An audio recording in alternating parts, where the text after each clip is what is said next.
Chapter 420. Go to watch net. When Li Yuanbu's car was far away, Zhou Qin came to her senses and slowly walked back. Watch net. 7 K.O.M. At this time, most of the guests in Desanxian had left. Li Yundong saw that the students who had come to support him had all left. At this time, there were only the people from the Fox Zen School, Zi Yuan, and the others left in the store. Feng Na, Cheng Cheng, Chao Kefi, Lu Feier, and Yin Meng Fan, who had stayed for the time being. There were more than a dozen people in total. Although the number of people wasn't small, it was much quieter compared to the situation where the upper and lower floors were filled with people. Li Yundong looked around and saw that after everyone had left, there were leftover fruit peels and shells everywhere on the ground. The teacups on the tea table were messy, and the scene was a mess.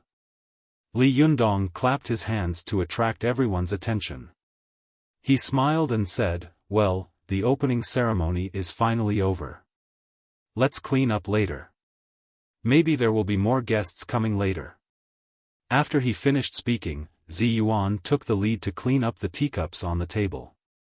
As soon as she moved, Wan Hongling followed suit. Su Chan also followed suit. Then, everyone in the Fox Zen School began to move. Feng Na and Cheng Cheng smiled and said, "Let's help too." At this time, only Chao Kefi, Yin Mengfan, and Lu Feier were left sitting at the table with nothing to do. Chao Kefi said awkwardly, "I'll help too." Li Yundong smiled and said, "Forget it, President Chao. Just sit down. You are a guest. How can you be so busy?" Chao Kefi smiled and didn't insist. Lu Feier, who was standing to one side, had been curiously looking at Li Yunyang's belly. Finally, she couldn't help but ask, immortally, "Can I ask you a question?" Li Yundong smiled and said, "Okay, but if you ask me where I hid the jar of water, then you'd better not speak." Lu Feier's thoughts were exposed.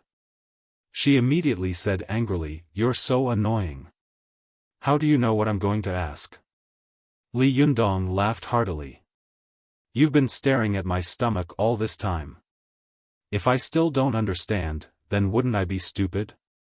Besides, you call me immortal. Of course, I have to act like one."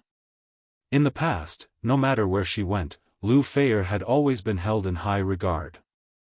No matter how outstanding and proud a man was, he had to be polite to her.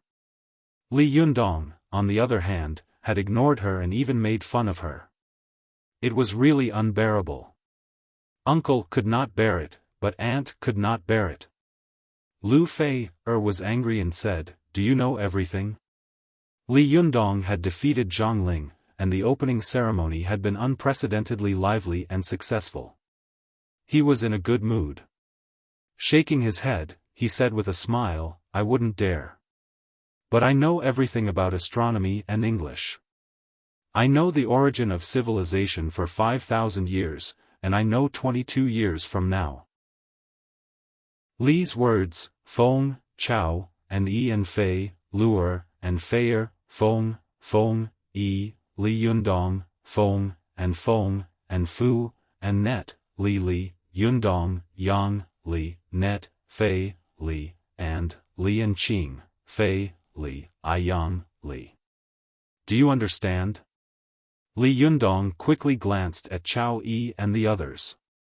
Lu Feier's words made the expressions of Chao Yi and the others change. They all turned their heads, their expressions a little unnatural. He felt strange in his heart, but he asked with a smile, "Sherbua Chao Yi, do you think President Chao looks familiar?" Chao Yi smiled and said, "Leader is right. When I saw President Chao, I felt that she looked like someone." Zhuang Yiting, who was standing to one side, also smiled and said, "I felt the same way. That's why I kept staring at her. It was rude of me. I hope President Chao doesn't mind." Chao Kefi smiled and said, "Do I look like your friend?" At this time, Lu Yuehong said, "When I looked at President Chao, I felt a sense of déjà vu." At this time, Su Chan also echoed, yes, when I first saw President Chow, I also felt the same way. The little foxes of the Fox Zen school also echoed in unison, yes, so do we. Chow Kefi was shocked. She unconsciously touched her face and said with a smile, really? Who do I look like? Su Chan shook her head and said, I don't know, but I just feel that you look very familiar. At this time, Li Yundong also smiled and said, Sherbua Chow Yi, you and President Chow both have the same surname. Are you a family? Chow Yi chuckled and said, 1,000 years ago, we were probably a family. After that, they laughed together. Lu Feier took Chow Kefi's arm and winked at her. How about it, Sister Chow? I found you a relative. Why don't you thank me? Chow Kefi smiled and said, how can I thank you? How about I take you on a 10-day trip to Sanya in Hainan? Lu Feier's face suddenly fell. Do you want to throw me back into the crew? Humph, no way. Anyway, wherever you go, I will follow you. Don't even think about leaving me behind. If you want to die, let's die together. Chow Kefi laughed and scolded, bah, it's a good opening. What are you talking about? Lu Feier also realized that she had said something wrong. She gently patted her mouth and then said to Li Yundong with a smile, immortally, I'll punish myself by drinking 3 cups. As she said this, she picked up the small teacup in front of her and drank 3 cups in a row. Li Yundong gave her a thumbs up and said with a smile, you have a great appetite. Lu Feier giggled and pretended to be generous. You flatter me. The two of them laughed, and the grudge between them disappeared. After Lu Feier sat down, she whispered to Chow Kefi, Sister Chow, this person is very interesting. He is capable and interesting. He is much more fun than the guys in our circle. Chow Kefi squinted at her and said with a faint smile, what's wrong? Have you fallen for him? Lu Feier snorted and said, no, there are so many beautiful women around him. How could it be my turn? As she said this, she pointed to Zi Yuan, who had walked up to Li Yundong, and said, look at this. This is simply the 7 fairies descending to earth. She has such a good temperament, is so beautiful, and is actually so virtuous. Is this Li Yundong the reincarnation of Dong Yong? Chow Kefi also looked at Zi Yuan with jealousy. She did not speak for a long time, and after a long time, she sighed softly. At this time, Zi Yuan whispered to Li Yundong in a voice that only the two of them could hear, Li Yundong, have you found anything strange? The smile on Li Yundong's face didn't change, but he said, I found a little, but I don't know if it's the same as what you found. Zi Yuan said in a low voice, did you notice that Chow Yi and Zhuang Yiting said that Chow Kefi looked like someone they knew? However, Lu Yuehong and Su Chan said that Chow Kefi was very familiar, but they couldn't tell who she looked like. Don't you think it's a little strange? Li Yundong whispered, it's a little strange, but it doesn't mean anything. What I'm curious about is why Chow Yi and Zhuang Yiting's statements are the same. Zi Yuan thought for a while and said, I don't know. We'll just pay more attention. Li Yundong said, well, I'll keep an eye on it. However, the most important thing right now is to get Desanxian on the right track. After we solve the problem of making money, we can talk about other things. Zi Yuan smiled and said, today is a good start. I believe that the business of Desanxian will not be a problem. Li Yundong nodded and said, I'm also confident. The two of them whispered for a while. During this time, Feng Na, Cheng Cheng, and the people of the Fox Zen school had already cleaned up the upstairs and downstairs. Feng Na saw Li Yundong standing to one side and talking to Zi Yuan, so she said with a smile, Li Yundong, are you really an immortal? An idle immortal, or simply an idler for short. Only then did Li Yundong realize that they had finished their work. He laughed and said, is it all done? Well, let's get ready to open for business later. As he spoke, Li Yundong walked to the middle of the first floor of the tea house. With one hand on his waist and the other waving, he said energetically, "Comrades, today's opening ceremony of Desanxian is grand, successful, perfect, and victorious. On behalf of the chairman of Desanxian International Company, Limited and all the employees, I would like to express my sincere condolences to everyone for their hard work." When he said these words, everyone kept chuckling. Seeing that the opening ceremony of Li Yundong's tea house was so successful, Su Chan beamed with joy and was the first to take the lead in applauding. The little foxes immediately followed suit. Feng Na and Cheng Cheng also laughed and said loudly, "It's not hard on us. The leader has worked hard." Li Yundong was happy. He also pretended to stretch out his hand like a leader, pressed it down, and said, "Well, although the leader has worked hard, the comrades have worked harder." Seeing that Li Yundong was making fun of them, everyone laughed in unison. Chao Kefi saw Lu Feier holding her cheeks and looking at Su Chan and the others with envy in her eyes. She said softly, "Are you jealous?" Lu Feier said softly, "Well, this person is so fun. I envy them so much. They must live happily every day, unlike me, who has to run around all day and struggle for fame and fortune.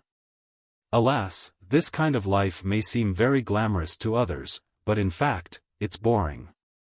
Li Yundong didn't know what Chao Kefi and Lu Feier were saying. He continued to say seriously, "In view of everyone's good performance today, I have decided to reward you well after today." As soon as he finished speaking, the little foxes raised their hands at the same time and laughed loudly. "Long live the leader!" Su Chan's eyes lit up and she asked, "Are you going out to eat and drink?" The little foxes also asked at once, "Are you going out to buy new clothes? Can I buy a new bag? I want to buy a pair of new shoes." Li Yundong was angry when he heard this. He quickly stretched out his hands and pretended to be angry. "B****, you haven't earned a penny yet, and you're already thinking about how to squander money. How can you do that?" Ruan Hongling also joined in and said, "Li Yundong, you just said that you would reward us. Now you're going back on your word. Isn't that too unkind?" The little foxes said in unison, "That's right, it's too unkind." Their crisp shouts made the passers-by outside the shop look in one after another, their eyes full of envy and jealousy. Li Yundong was a little overwhelmed. He turned his head to look at Zi Yuan and glared at her. "Hey, you're also a major shareholder. At least say something." Zi Yuan smiled and said, "What major shareholder? Aren't you afraid of being laughed at in front of President Chao and President Yin? Besides, you said it yourself just now. Don't look at me." Li Yundong said with an exaggerated expression, "You actually defected to the enemy at the last minute. Are you kidding me?" Su Chan and the others burst out laughing. At this time, Zhou Qin also came back.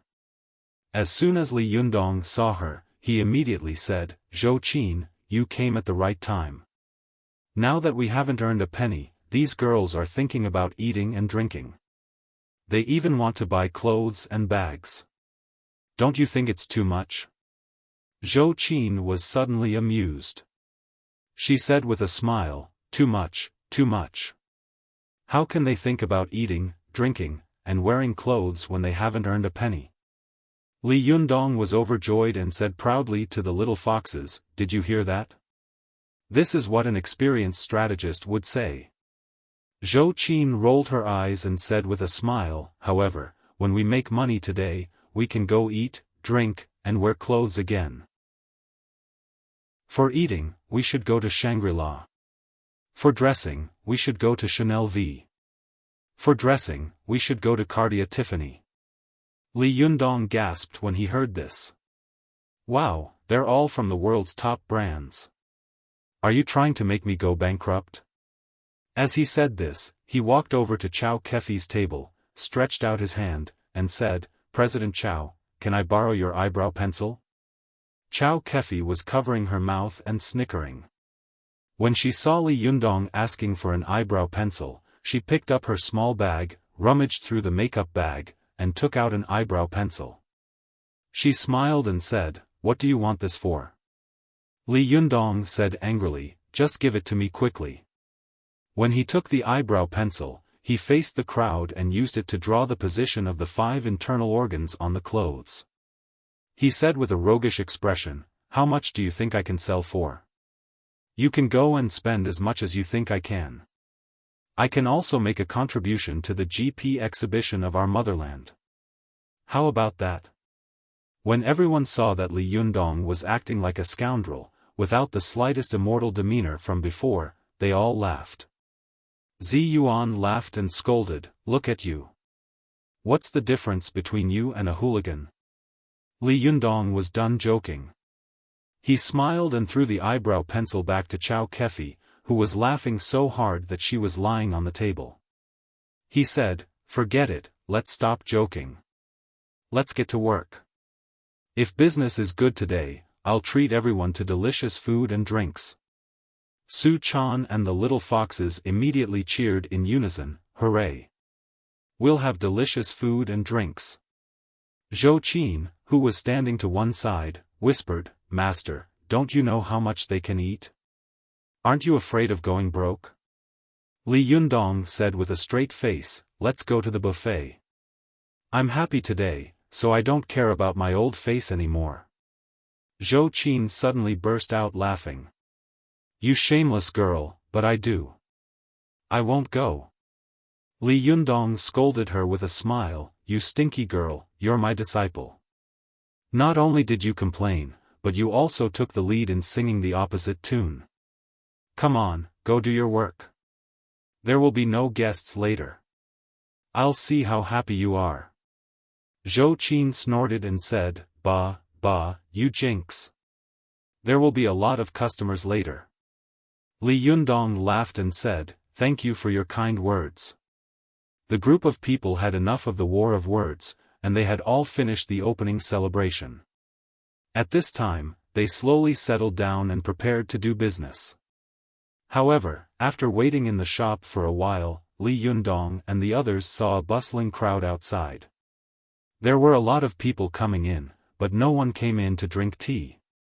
What made Li Yundong even more puzzled was that until the afternoon, not a single customer came in.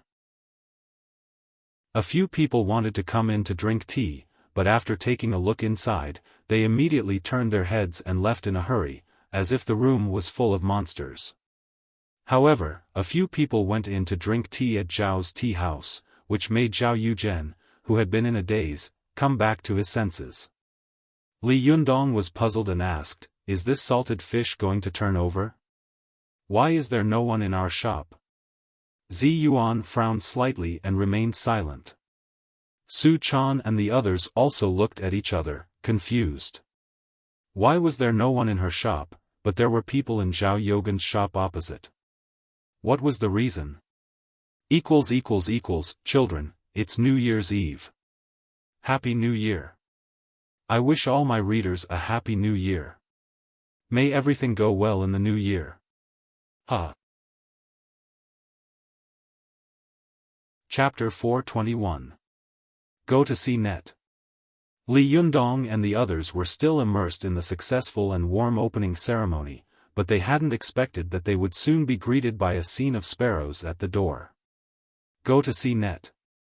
Although there were also officials of Tiannan City who had heard the news and come to congratulate them, these people were not guests. After giving gifts, they turned around and left. Li Yundong frowned and said, "What's going on? Why are there no guests?" He looked at Zi Yuan and asked, "What happened?" Zi Yuan thought for a moment and shook her head. "I don't know yet." Li Yundong looked at Zhou Qin again and asked, "Miss Zhou, do you know?" She shook her head and comforted him, "Master, don't worry. There's no hurry to do business." Li Yundong laughed and said, "You're right, but there shouldn't be no guests at all, right? On the first day of the opening, there are many celebrities from all walks of life, but there isn't a single guest. What's going on?" Lu Feier suddenly raised her hand and said loudly, "Who said there are no guests? Am I not human? Waiter, hurry up and serve tea."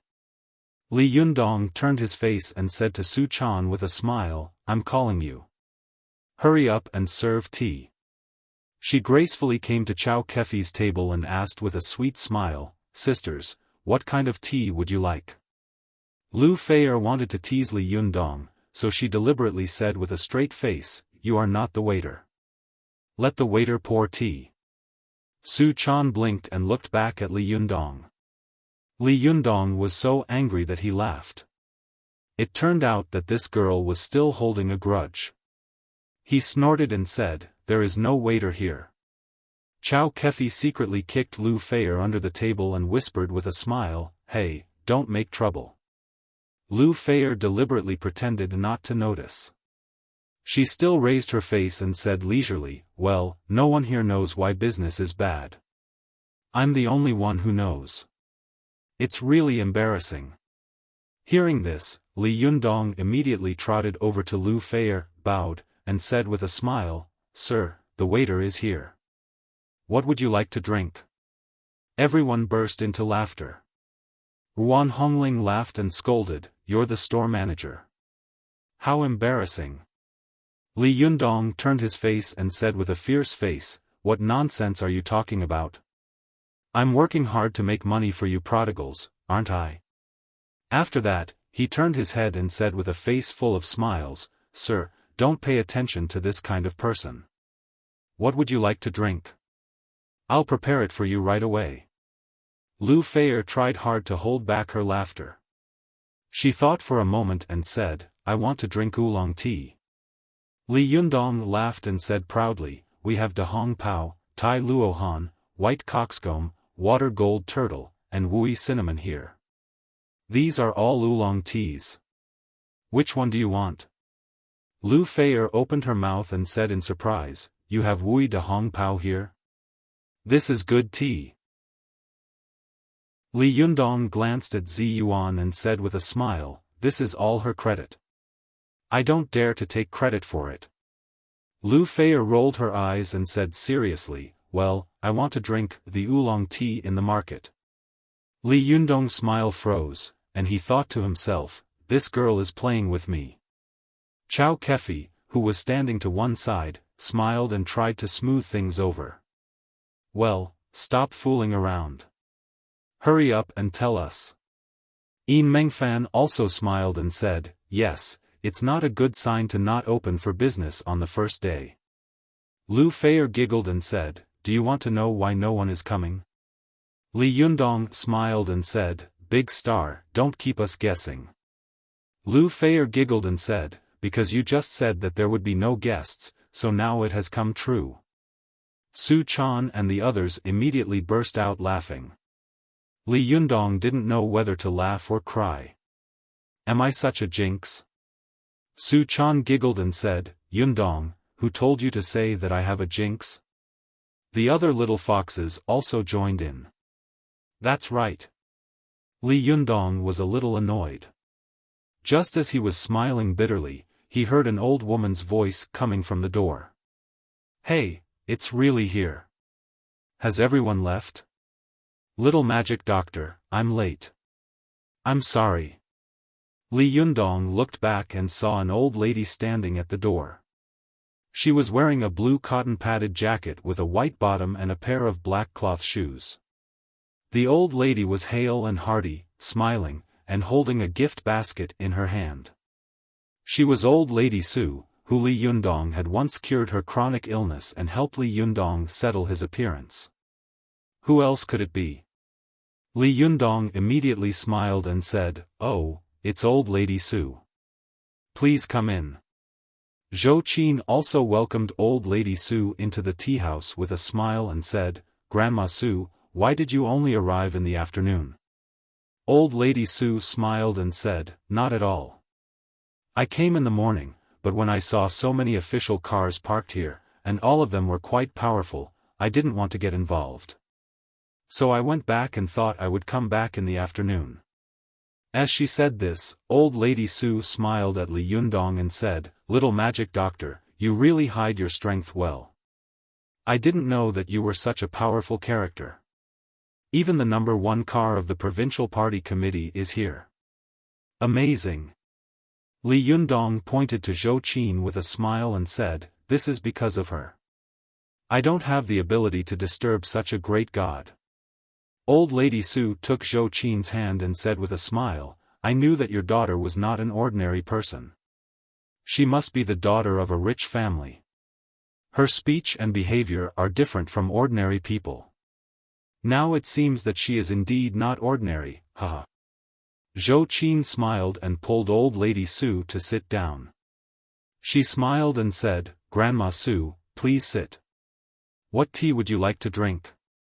Old Lady Su waved her hand and said with a smile, I won't sit. I have to go to the opera later. Li Yundong smiled and said, Old Lady Su, since you came in, let's have a drink. At least let me open my shop. After he said this, the people around him laughed softly. Old Lady Su asked curiously, what's wrong? No one came to drink tea. Li Yundong smiled bitterly and said, yes, I don't know why. Old Lady Su slapped her thigh and said with a smile, don't you know why? Hey, your shop is too luxurious and classy. Moreover, with so many high-ranking officials and dignitaries coming in this morning, who would dare to come in? What's more? Old Lady Su pointed from Zhou Qin to Su Chan, then to Zi Yuan, one by one, and finally to Lu Feier, Feng Na, and the others. She said with a smile, look at your place. Who in this room is not a great beauty?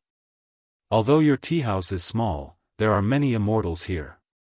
How dare ordinary people come in to drink tea? Hearing this, Li Yundong said with a strange expression, nowadays, isn't there a beauty effect and eyeball economy? Why is it not good to have too many beautiful women? Old Lady Su couldn't stop smiling. She said, but you have too many. Let me count, 1, 2, 3. Oh, my God, there are 18 beautiful women who are as beautiful as flowers and jade. With so many beautiful women, which ordinary person's legs won't tremble when they come in? They will think, my God, there are so many beautiful women. How much does it cost to have a cup of tea in this shop? I can't afford it, I definitely can't afford it. Old Lady Su's words dispelled all the doubts in Li Yundong's heart. He raised his head and laughed. He clapped his hands and said, it's true that the onlookers see the game more clearly than the onlookers. Li Yundong smiled and said to Zi Yuan, as a living immortal, you didn't expect things to be like this, did you? Zi Yuan pursed her lips and said with a smile, indeed, the older, the wiser. Old Lady Su smiled and said, I won't sit. Little magic doctor, I wish you a lot of money and a prosperous business. I'll bring some friends to your place for tea some other day. You have to give me a discount. Li Yundong smiled and said, okay, sure, sure. Li Yundong sent Old Lady Su away with a smile. He turned around and thought for a moment, then simply waved his hand and said, forget it, let's not bother about it today. The opening ceremony is already lively enough. We can't expect to make a lot of money on the first day, right? Let's go. Let's call it a day. Lu Feier whispered to Chao Kefi, how can he do business like this in the world? Call it a day in the afternoon? Chao Kefi also smiled and said, how can there be an actor like you in the world? You disappeared while acting? Lu Feier said angrily, Sister Chao, are you helping me or him? Yin Mengfan, who had been silent all this time, suddenly smiled and said, of course, I value my lover more than my friend. Didn't you see that after she came, she didn't even talk to me? She just stared at her dream lover? Chao Kefi's cheeks turned crimson and she glared at them angrily. Hey, what are you two talking about? Be careful, or I'll get angry. Yin Mengfan picked up her small bag and said with a smile, I've been sitting with you all day. Forget it, I'll go first. She got up gracefully and came to Zhou Qin's side, saying with a smile, "Zhou Qin, I'll go back first. Look for me when you have time in the future. I'll be right there." Zhou Qin smiled slightly and said to Li Yundong, "Master, I'll see her off." Li Yundong nodded and said with a smile, "Yes, you should. Today, Mr. Yin gave us a good start." Hearing this, Yin Mengfan's heart skipped a beat. She smiled and said, "In that case, I'll ask Child Li for a favor some other day." "You can't refuse." Li Yundong saw that she had changed to call him Child Li. It was obvious that today's battle had shocked her a lot. He sighed in his heart at the power of power and said with a smile, "If there's anything you need help with, just let me know." Yin Mengfan smiled and said, "That's a deal." After that, she walked out with Zhou Qin. Chao Kefi, who was in the shop, also stood up and looked at Li Yundong with a complicated look in her eyes. She said, "Hey, we're leaving too. We'll come back for tea another day." Li Yundong smiled and said, "Okay, thank you for coming here today." Lu Feier, who was standing to one side, suddenly smiled and said, "Sister Chao was filming in Hainan. When she heard the news that you were going to open a shop, she immediately flew back." Chao Kefi immediately glared at Lu Feier, and her ears turned red. She glared at Li Yundong and said, "Who told this B***** not to tell me the news?" Li Yundong smiled bitterly and said, "Are you going back today?" Lu Feier said quickly, "No, we're staying at the Dihao Hotel today. Would you like to come and play? Sister Chao misses you so much." Chao Kefi covered her mouth angrily and shouted in a low voice, "Will you die if you don't speak?" As she said this, she pulled Lu Feier out, not daring to look at Li Yundong again. Li Yundong looked over and saw that Chao Kefi's neck was completely red. As Lu Feier struggled, she turned her head and said with a cheeky smile, "Hey, Immortal Li, you have to come." Li Yundong didn't know whether to laugh or cry as he watched the two of them leave. When he turned around, he saw Su Chan looking at him suspiciously. Her eyes were rolling, and the others also had ambiguous looks in their eyes. Li Yundong said angrily, "Why are you looking at me? I'm innocent." Ruan Hongling dragged out her voice and said meaningfully, "Oh. You are innocent. Well, I believe that you used to be innocent." Li Yundong said angrily, "What do you mean I used to be innocent? I've always been innocent." Li Yundong turned his head and said to the little foxes, "Hey, hurry up and say something fair." The little foxes immediately said, "Leader, we believe that you are innocent. You are innocent." Li Yundong looked at them with a strange expression. "Why do I feel that you are being sarcastic?" Ruan Hongling chuckled and said in a strange tone, "You have a guilty conscience." Li Yundong couldn't help but feel a little annoyed. Su Chan, who was beside him, suddenly took his arm with a smile and said in a coquettish voice, "Yundong, I believe that you are innocent." Hearing this, Li Yundong's heart warmed. He smiled and said, "My girl is so obedient. Humph, girl, I'll take you to eat and drink tonight.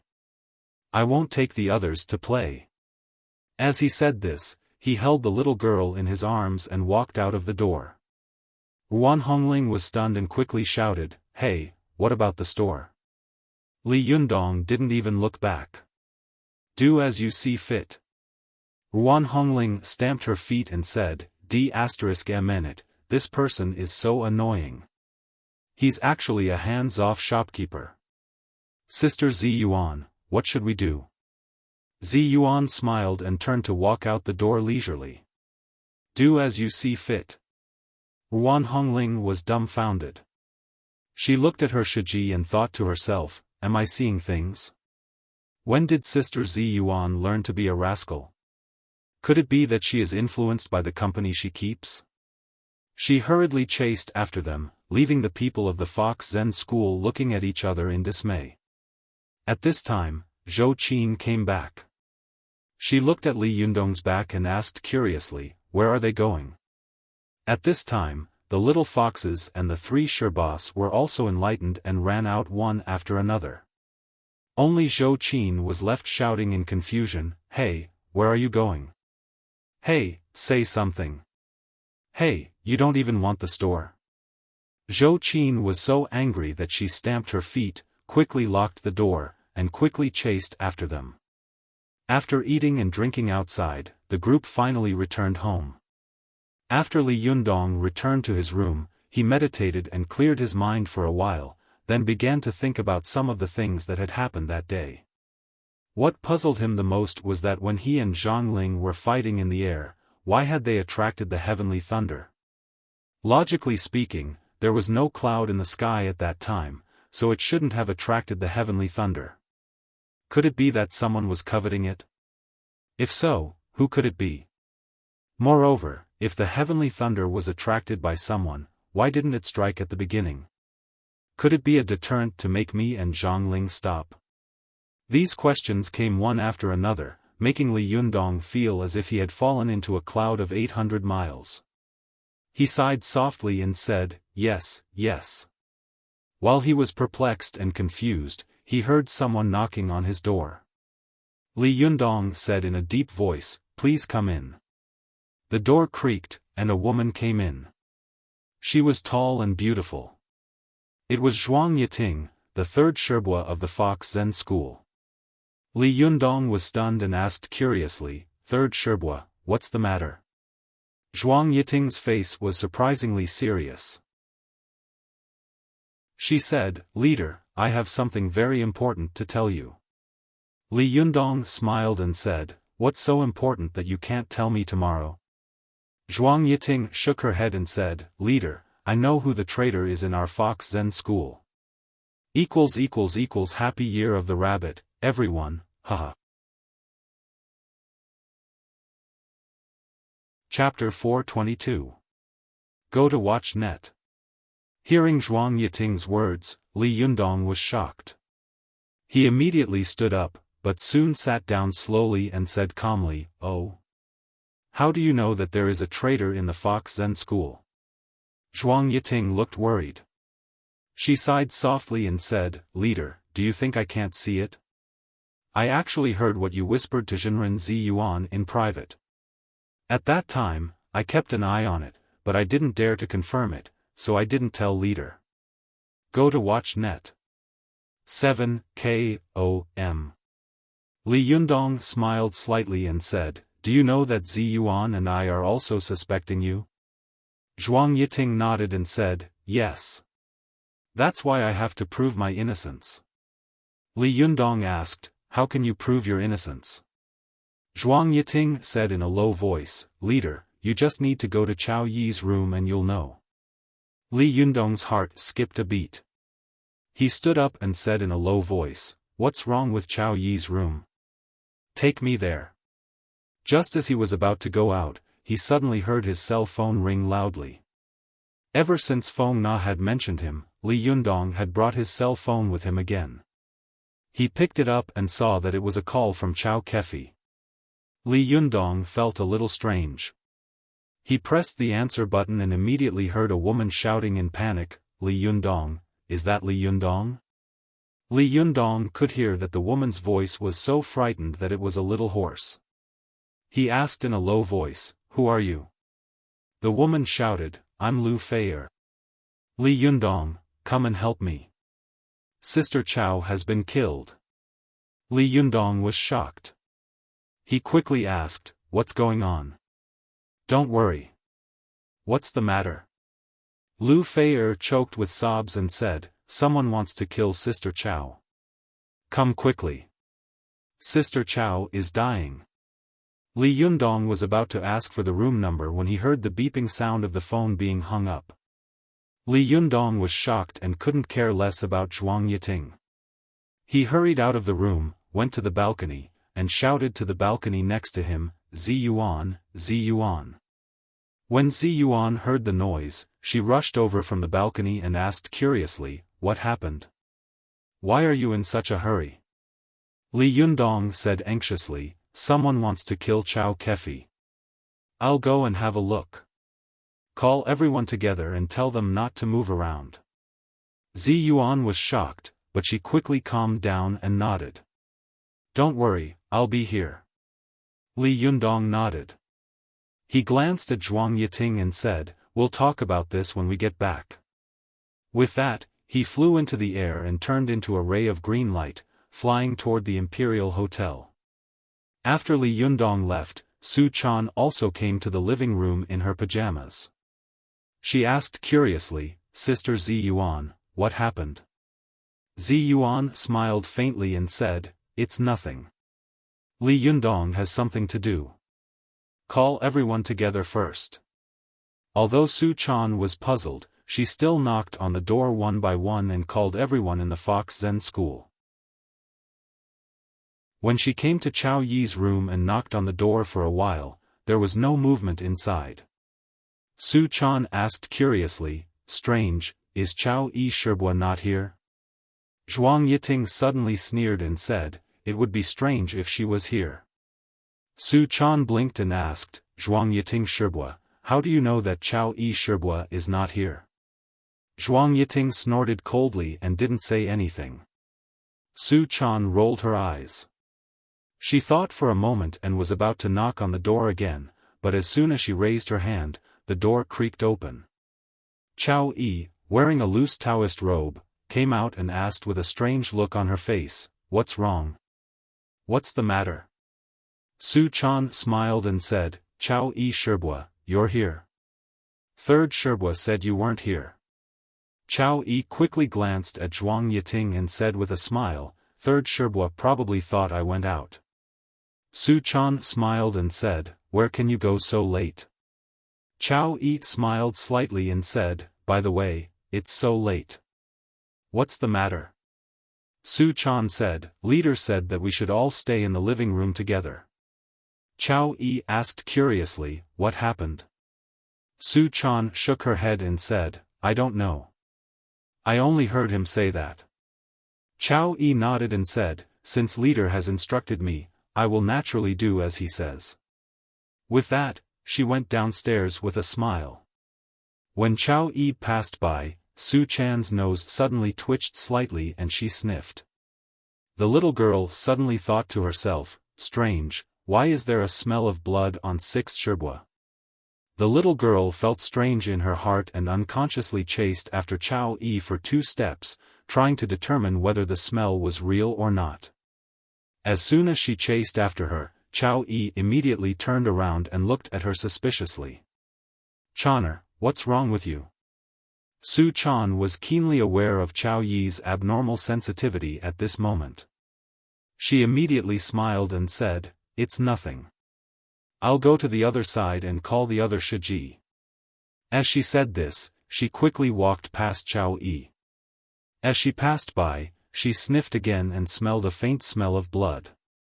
Su Chan was extremely proud of her sense of smell.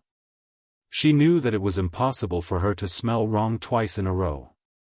She was shocked and thought to herself, where did the smell of blood on Chao Yi Shibua come from? While Su Chan was making wild guesses, Li Yundong had already arrived at the Dihao Hotel. He didn't wait for him to get close to the hotel. Instead, he picked a place where there was no one around and landed. Then, he rushed toward the entrance of the hotel. Along the way, Li Yundong was secretly anxious. He knew that Chao Kefi had done him a favor. It was somewhat unjustifiable that he had disappeared without saying a word. He felt a little guilty in his heart, so his pace became faster and faster. Gradually, he was like a galloping horse. Especially when he was crossing the road, he didn't even look at the speeding cars on both sides. Like a spirit monkey, he jumped from one end of the road to the other in just a few leaps. Li Yundong jumped easily, but the drivers were unlucky. They saw a figure fly over their car with a few flashes. It was so agile that it didn't look like a human being. They were shocked and turned their heads to look at the person. In the blink of an eye, the road was filled with people chasing after him. After a while, the road was completely blocked. Li Yundong couldn't care less about the movement behind him. He dialed Chow Kefi's number to ask for the specific room number, while he rushed into the hotel quickly. The security guard in the hotel, who was wearing a white shirt and black trousers, saw Li Yundong's nervous expression and hurried footsteps. He was secretly suspicious. Immediately, one of them came up and asked, "Sir, please wait. Please show me your ID." Li Yundong held the phone in one hand and touched it with the other. He was immediately stunned and said, "I didn't bring it." The security guard said in a deep voice, "Then you can't go in." Li Yundong took the phone and said to the security guard, "Something happened to my friend. If you don't believe me, you can listen to it." The security guard looked at him suspiciously. He took the phone and listened for a while, but soon returned it to him and said, "It's busy." Li Yundong was anxious. "I just dialed it. What's going on?" "Hello, something happened to my friend." The security guard shook his head and said stubbornly, "No, you can't go in." Li Yundong was annoyed. Saving people is like putting out a fire. "Are you going to let me in or not?" The security guard sneered and said, "What happened?" "I'll go and save her." "But you can't go in." Li Yundong said angrily, "If I knew where she was, I wouldn't talk nonsense with you." After that, he pushed the security guard and said angrily, "Get out of my way." Li Yundong's strength was actually comparable to that of an ordinary person. With his push, the security guard suddenly flew out. The security guards on both sides of the hall saw that the situation was not good. They immediately called the police, drew their batons, and surrounded Li Yundong from all directions. Li Yundong snorted angrily and went straight to the front desk. On the way, the security guards who approached him raised their hands and flew out without saying a word. The guests in the hall saw that these powerful security guards were immediately thrown out as soon as they got close to Li Yundong. The farthest one flew more than 10 meters away as if he was on a plane. They were all stunned and stood where they were, dumbfounded. They didn't even dare to breathe loudly, for fear that they would provoke this devil and make him come to them. That would be very bad. The lady at the front desk was desperately pressing the alarm bell under the counter with one hand and holding it tightly with the other. Her body kept shaking, but she still kept a strange professional smile on her face. Li Yundong rushed to the front desk and saw that the poor girl was so scared that she couldn't even stand steadily. He was stunned for a moment, but his expression soon eased a little. He asked in a low voice, "Is there a person named Chow Kefi staying in your hotel?" Seeing that Li Yundong's expression had eased, the lady at the front desk also subconsciously relaxed a little. She thought to herself, "This man is quite handsome, but I'm afraid he's here to seek revenge. He's not a good person." So she boldly shook her head and said, "No, no." Li Yundong suddenly became furious. "You didn't even check and you said no? What the hell? She just called and said that she was here. Hurry up and check. Tell me as soon as you find out." Li Yundong's roar made even cultivators have to be in awe, let alone this young and beautiful lady at the front desk. The lady at the front desk suddenly shivered all over, and her hands quickly flew over the keyboard. While she was searching, she saw a security guard behind Li Yundong boldly throw the electric baton in his hand at Li Yundong.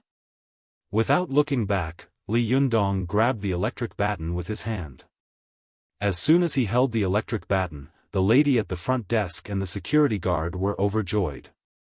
They all knew that this electric baton could instantly release a high voltage of tens of thousands of volts, which could instantly make people tremble and lose their ability to move.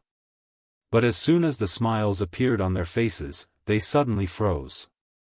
They saw Li Yundong holding the electric baton and staring at the security guard who had attacked him behind him. He didn't say a word, but he was not angry. The security guard was stunned for a moment. He thought that he had not pressed the switch, so he pressed the switch a few more times. He only heard the crackling sound of the electric baton, but Li Yundong did not move at all. He stared at him like an insulated stone man. Li Yundong was not in the mood to deal with these people. He suppressed his anger and shouted in a low voice, "Have you had enough?" The security guard immediately let go of the electric baton, raised his hands, and looked at Li Yundong with fear, as if he were looking at a devil. Li Yundong glared at him, slapped the baton on the front desk, and shouted, "Have you found it?" At this time, the smile on the lady at the front desk had not faded. Her expression was scared, and her smile became uglier than crying. She said in fear, "In room 35. Without saying a word, Li Yundong turned his head and ran upstairs. No one in the hall dared to stop him. A group of people looked at his figure in a daze, motionless. After Li Yundong left, the lady at the front desk picked up the electric baton and looked at it curiously. She pressed the switch and saw that the electric baton was still crackling. She muttered to herself, "Impossible, why didn't the electric shock hit him?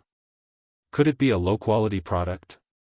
Several of the ladies at the front desk, who were also frightened, came to their senses and said angrily, "It must be a low-quality product. Otherwise, how could he be fine after touching it?" The lady at the front desk who had answered Li Yundong tentatively touched the security guard who was holding the counter with the electric baton. As soon as the security guard's hand came into contact with the electric spark, he was immediately electrocuted and fell to the ground. He looked like a lunatic, foaming at the corner of his mouth. At this time, the ladies at the front desk came to their senses. It turned out that it was not that the electric baton was useless, but that the guy just now was not a human at all. Chapter 423. Go to Watch Network. Li Yundong didn't wait for the elevator to come down. He ran up the stairs by himself. In a short while, he rushed to the 19th floor. Before he could find Chow Kefi in Lu Feier's room, he shouted in the corridor, "President Chow, President Chow. Lu Feier, where are you?" Li Yundong's shout alarmed the entire floor. Some curious people leaned out of the door and muttered to themselves, "Lu Feier? Is it that big star Lu Feier?" While they were guessing, they saw a door suddenly open, and a girl ran out. She was wearing a bathrobe and her hair was disheveled. She waved at Li Yundong with a panicked expression and shouted, "Li Yundong, I'm here. President Chow is dying. Come quickly." Li Yundong immediately rushed toward her and asked anxiously, "What's going on? Where's President Chow?" Lu Feier didn't care that she had been discovered. She pulled Li Yundong and pointed to the room. Her voice was filled with fear and a strong sob. She said, "I don't know what's going on. When I came out of the shower, Chow was like this." Li Yundong walked into the room and saw that it was a spacious and luxurious double room.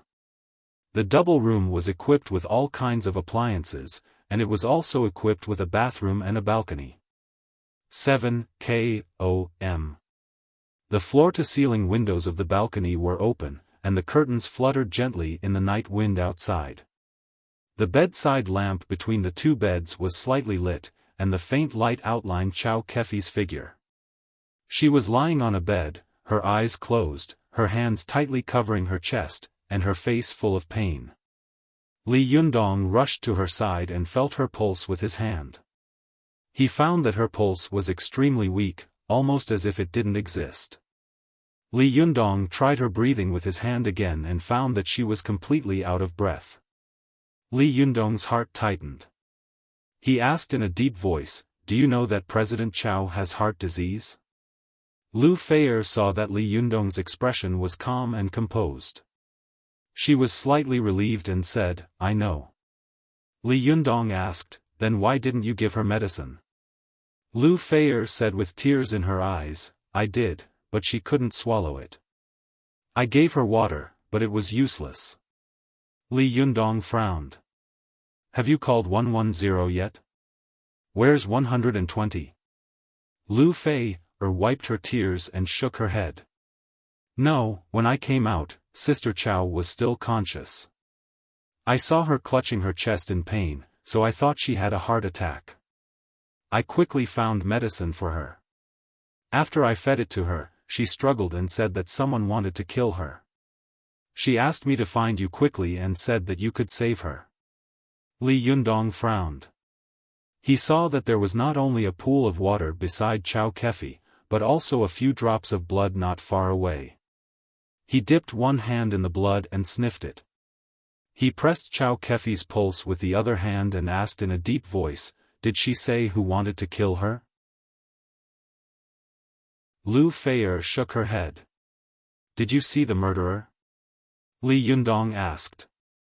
Lu Feier shook her head desperately. Her eyes were full of fear, as if to say, "If I saw it, wouldn't I be lying here too?" Li Yundong thought for a moment and asked, "Do you have any enemies?" Lu Feier shook her head and said, "No." Li Yundong said, "Think about it. I mean, some very special enemies, like me, who have a little special ability." Lu Feier couldn't help but sob again. Sister Chao is usually kind to others. How could she have any enemies? Li Yundong asked, "But didn't I see someone collect a debt from her last time?" Lu Feier said, "Sister Chao has already paid off that debt." Li Yundong fell silent. He slowly transferred Yuanyang Qi to Chao Kefi's body, trying to help her hang on to the last breath of life. He asked again, "No, didn't you come back to Tiannan City in private? Who else knows your whereabouts?" Lu Feier said bitterly, "The crew may know that we returned to Tiannan City, but they shouldn't know where we live." Li Yundong frowned. He was about to ask again when he saw Lu Feier suddenly sob, "Hurry up and save President Chao." "Can you save her?" Li Yundong smiled slightly and said, "Don't worry, she's fine, but..." Li Yundong was about to tell her about Chao Kefi's current situation when he suddenly heard a noise coming from outside. "What? Lu Feier is here? Where? Where?" The tourists outside were alarmed. When some fans heard about Lu Feier's whereabouts, they immediately surrounded her and craned their heads to look around at the door. Some people pointed at Lu Feier's figure and shouted, "Yes, it's Lu Feier. Ah, Lu Feier, I love you. Lu Feier, give me an autograph. I love watching your movies and TV shows." Lu Feier had dealt with countless fans, but obviously, she had never dealt with her own fans in such a situation. She was stunned for a moment, at a loss, and didn't know what to do. If she agreed, they would destroy the scene if they came in. Moreover, how could she deal with these fanatical fans in such a situation? But if she didn't agree, if the matter got out, there would be unfavorable news and gossip about her. Lu Feier's face was dull. She stood like a clay puppet, watching the fans rush toward her like a tide. Just as she was about to be surrounded by these fans, Li Yundong suddenly shouted in a deep voice, "Stop!"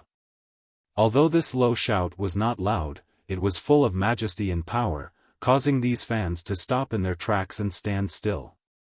They looked in the direction of the voice and saw a young man squatting by the bed, looking at them coldly, like a lion looking down at 100 beasts. His face was indifferent, and there was no expression on his face, but between his eyebrows, there was a natural pressure that came from not being angry. Li Yundong said angrily, "Someone is going to die here. Didn't you notice? Get out of here. If someone dies, will you be responsible?" Only then did these people come to their senses. They looked at the beautiful Chao Kefi lying on the bed, and then at the panicked Lu Feier. Finally, their eyes fell on the young and handsome Li Yundong. Countless imaginative stories suddenly appeared in their minds, and then countless erotic and ambiguous gossip and anecdotes emerged. Chinese people loved to join in on the fun. When these guys saw such a fascinating thing happening at this time, they immediately became excited. Although they didn't dare to go forward, they didn't retreat either. One by one, they piled up at the door and excitedly took pictures with their mobile phones. Li Yundong frowned and said to Lu Feier in a deep voice, "Drive them all out." Lu Feier was stunned and asked, What? Li Yundong glared at her and said, Do you want President Chao to die? Hurry up and drive them all out. Lu Feier seemed to wake up from a dream. She begged the crowd, Could you please make way? I'll definitely sign autographs for you later. These people all smiled and promised, but their feet seemed to be rooted to the ground and they didn't move at all. Lu Feier was so anxious that tears welled up in her eyes. She was about to speak again when she suddenly heard a woman shouting her name outside. Lu Feier was stunned and subconsciously shouted, Sister Hong. I'm here. After a while, a tall woman wearing a black professional suit and a pair of black-rimmed glasses squeezed in from the crowd. The moment the woman saw Lu Feier, her face immediately revealed a strong expression of anger. However, she looked left and right, then forcefully suppressed her anger. She just walked up to Lu Feier and said in a low voice, Feier, you've gone too far this time. How dare you sneak away from the crew? Do you know how bad the impact is? Now the whole crew is saying that you're acting like a big shot. When Lu Feier saw that the woman was her agent, Sister Hong, she immediately rushed over as if she had seen her savior. She took her hand and asked in surprise, Sister Hong, how did you find me? Seeing that she didn't answer her question, Sister Hong snorted coldly and temporarily put the previous matter behind her. I have my own way. But where is Chao Kefi? How could she be such a B******? It's fine if she ran away by herself, but why did she drag you away? Where is she? Lu Feier pointed at Chao Kefi, who was lying on the bed with a worried expression and said sadly, Someone wants to kill Sister Chao. She's dying now. Sister Hong was shocked, but she still said rudely, This woman is the best at causing trouble. Humph, this is her retribution. Lu Feier pulled her arm and whispered, Sister Hong, don't say anything. I wanted to come out with Sister Chao. It's not her fault. Sister Hong glared at her and said, You're still speaking for her. Lu Feier's tears were about to fall again. She choked and said, Don't say anything. If you want to scold someone, scold me. It's all my fault that Sister Chao ended up like this. The anger between Sister Hong's eyebrows dissipated a little. She glanced at Li Yundong, who was concentrating on transferring Xinqi to Chao Kefi, and asked, Who is this person? Lu Feier whispered, Sister Chao's friend. Sister Hong frowned. What friend? Lu Feier hesitated for a moment before saying, Just an ordinary friend. Sister Hong asked, Is he a doctor? Lu Feier was tongue-tied. I don't know. Sister Hong frowned. She said to Li Yundong, Hey, are you a doctor? Li Yundong didn't even turn his head as he said lightly, No. Sister Hong suddenly said angrily, If you're not a doctor, what are you doing here? Do you know that it will kill someone? When Chao Kefi really dies, who will be responsible for it? You or someone else? Hey, say something. Hurry up and get out of the way. If you're not a doctor, what are you doing? Hey. Li Yundong tilted his head slightly, glanced at the agent lightly, and said, Then why don't you find someone else to treat her? Hearing this, Sister Hong was stunned, but soon she became angry and said, Who do you think you are? How dare you talk to me like this?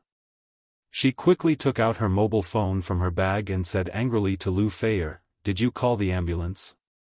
Lu Feier was sandwiched in the middle. She looked at Li Yundong in a dilemma and then at her agent. She shook her head helplessly. Sister Hong glared at her fiercely. Just as she was about to make the call, she suddenly heard someone shouting outside, I'm a doctor, I'm a doctor. Sister Hong was overjoyed when she heard this. She shoved the phone into Lu Feier's hand and said quickly, Hurry up and call the ambulance. Don't let this unknown guy make things worse. If we don't manage to save him, we'll all be in trouble. As she spoke, she quickly walked up to the crowd and shouted, Who is the doctor? At this time, a tall young man walked out of the crowd and said with a smile, "I'm a doctor." As he said this, he took out his certificate from his pocket and said, "This is my medical certificate." Sister Hong glanced at it and asked in surprise, "You graduated from Harvard University?" The young man quickly glanced at Lu Feier, then quickly hid his astonished eyes carefully. He said with a smile, "Yes, I'm a doctor of pharmacology and neurology at Harvard University. Now I'm working at North Carolina State Hospital. I know a little about medicine, so I think I can help." Sister Hong suddenly showed a big smile on her face. She giggled and said, "You only know a little about medicine? Huh, you're really modest, unlike some people who pretend to know what they don't know and cause trouble." As she said this, Sister Hong turned her head and glared at Li Yundong. The young man smiled and asked in a gentlemanly manner, "Can I go in and have a look?" The agent, Sister Hong, quickly made way for him and said with a smile, "Of course, of course." The young man walked to Li Yundong's side and unconsciously glanced at Lu Feier. He coughed and asked, "Hello, can I have a look? I'm a doctor, a professional doctor." Li Yundong looked up at him and asked lightly, "Do you know what's going on with her now? Is she alive or dead?" The young man suddenly became angry. He thought to himself, "You're obviously not a doctor. Why are you pretending? Is it possible that I, a double doctor who graduated from Harvard Medical School, am inferior to a Mongolian doctor like you? Who do you think you are? How dare you be so arrogant in front of me? You're really reciting filial piety in front of Confucius and playing tricks in front of Guan Yu." There were a lot of social engagements, so the update was late. Sorry.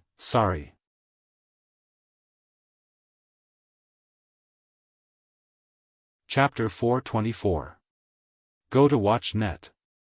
Li Yundong's casual words were meant to test the other party's medical skills, but for the proud and arrogant young returnee, he felt a little choked. Watch net. 7 KOM. He was so angry that he subconsciously wanted to refute, but as soon as the words were about to come out of his mouth, he became alert. He secretly glanced at Lu Feier and thought, "This bastard has no manners. I'm a top student from Harvard University in the United States. I can't lower myself to his level." The young returnee straightened his clothes and asked with a polite smile on his face, "If you don't let me see, how do I know if she's alive or dead?" Beside him, his agent, Sister Hong, looked at him and secretly praised him. As expected of someone who has been educated abroad, he is really well educated. As she thought about it, she couldn't help but roll her eyes at Li Yundong and think to herself, unlike some Chinese people, they really have no manners. It clearly had nothing to do with him, yet he insisted on getting involved. Could it be that he didn't know that he was the one who got involved and lost his face? Li Yundong glanced at the young returnee and suddenly asked, "What's your surname?" There was a hint of arrogance and superiority in the young returnee's reserved manner. He was like a city man who had seen the world looking at a rustic country bumpkin. He said, "My name is Howard D. Smith." Li Yundong smiled and said, "Well, Mr. Shi, since you are a doctor, come and have a look." The proud and reserved smile on Mr. Shi's face suddenly froze. He blurted out, "It's Mr. Smith, not Mr. Shi." Li Yundong nodded with a smile and said, "I know, Mr. Shi." Lu Feier, who was standing to one side, saw Li Yundong teasing the fake foreigner. For some reason, she suddenly thought of Li Yundong's appearance as a waiter in the tea house and suddenly burst into laughter. When she smiled, both the fake foreigner and her agent, Sister Hong, looked at her in surprise, as if they didn't understand how she could still smile in such a situation. Lu Feier also realized that there was something wrong with her. She quickly turned her face away and lowered her head. Her face was tense, as if her mother had died, but her eyes kept slipping over to Li Yundong's face from time to time. Although she had been very scared and flustered, she found that Li Yundong had been very calm, especially in this situation. He could even make fun of this fake foreign devil with a faint smile on the corner of his mouth. He must have a way, right? Even though she hadn't known Li Yundong for a long time, Lu Feier always felt that there was an inexplicable power in this boy that made her feel at ease. Mr. Shi was a little embarrassed by Lu Feier's sneer.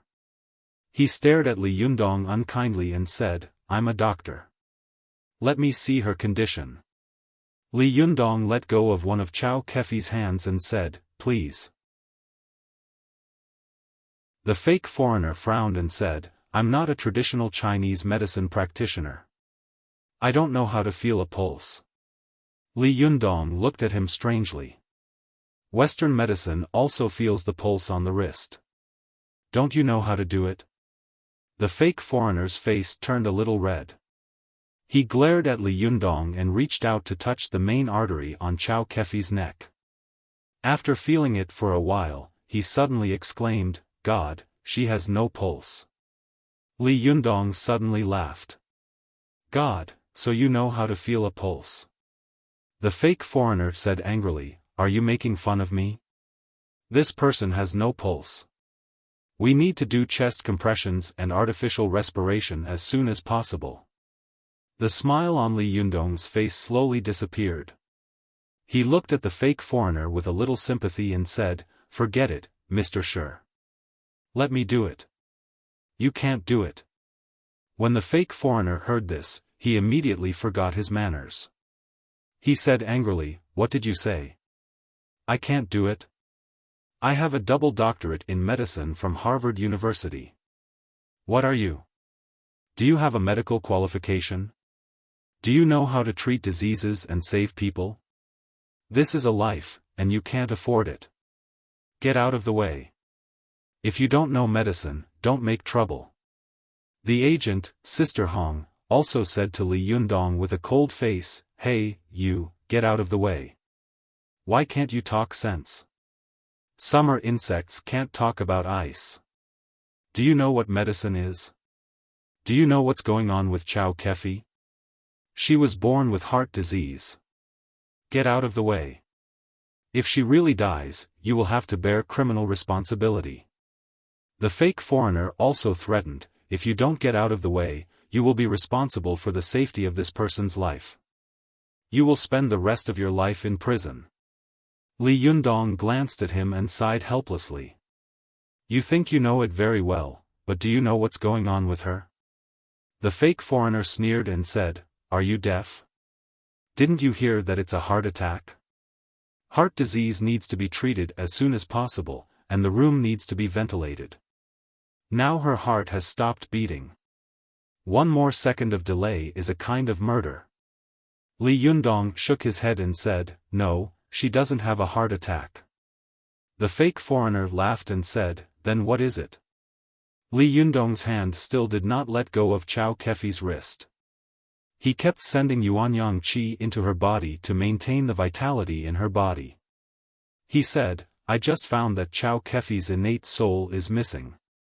Normal people have 3 souls and 7 spirits, but she only has 1 soul and 3 spirits.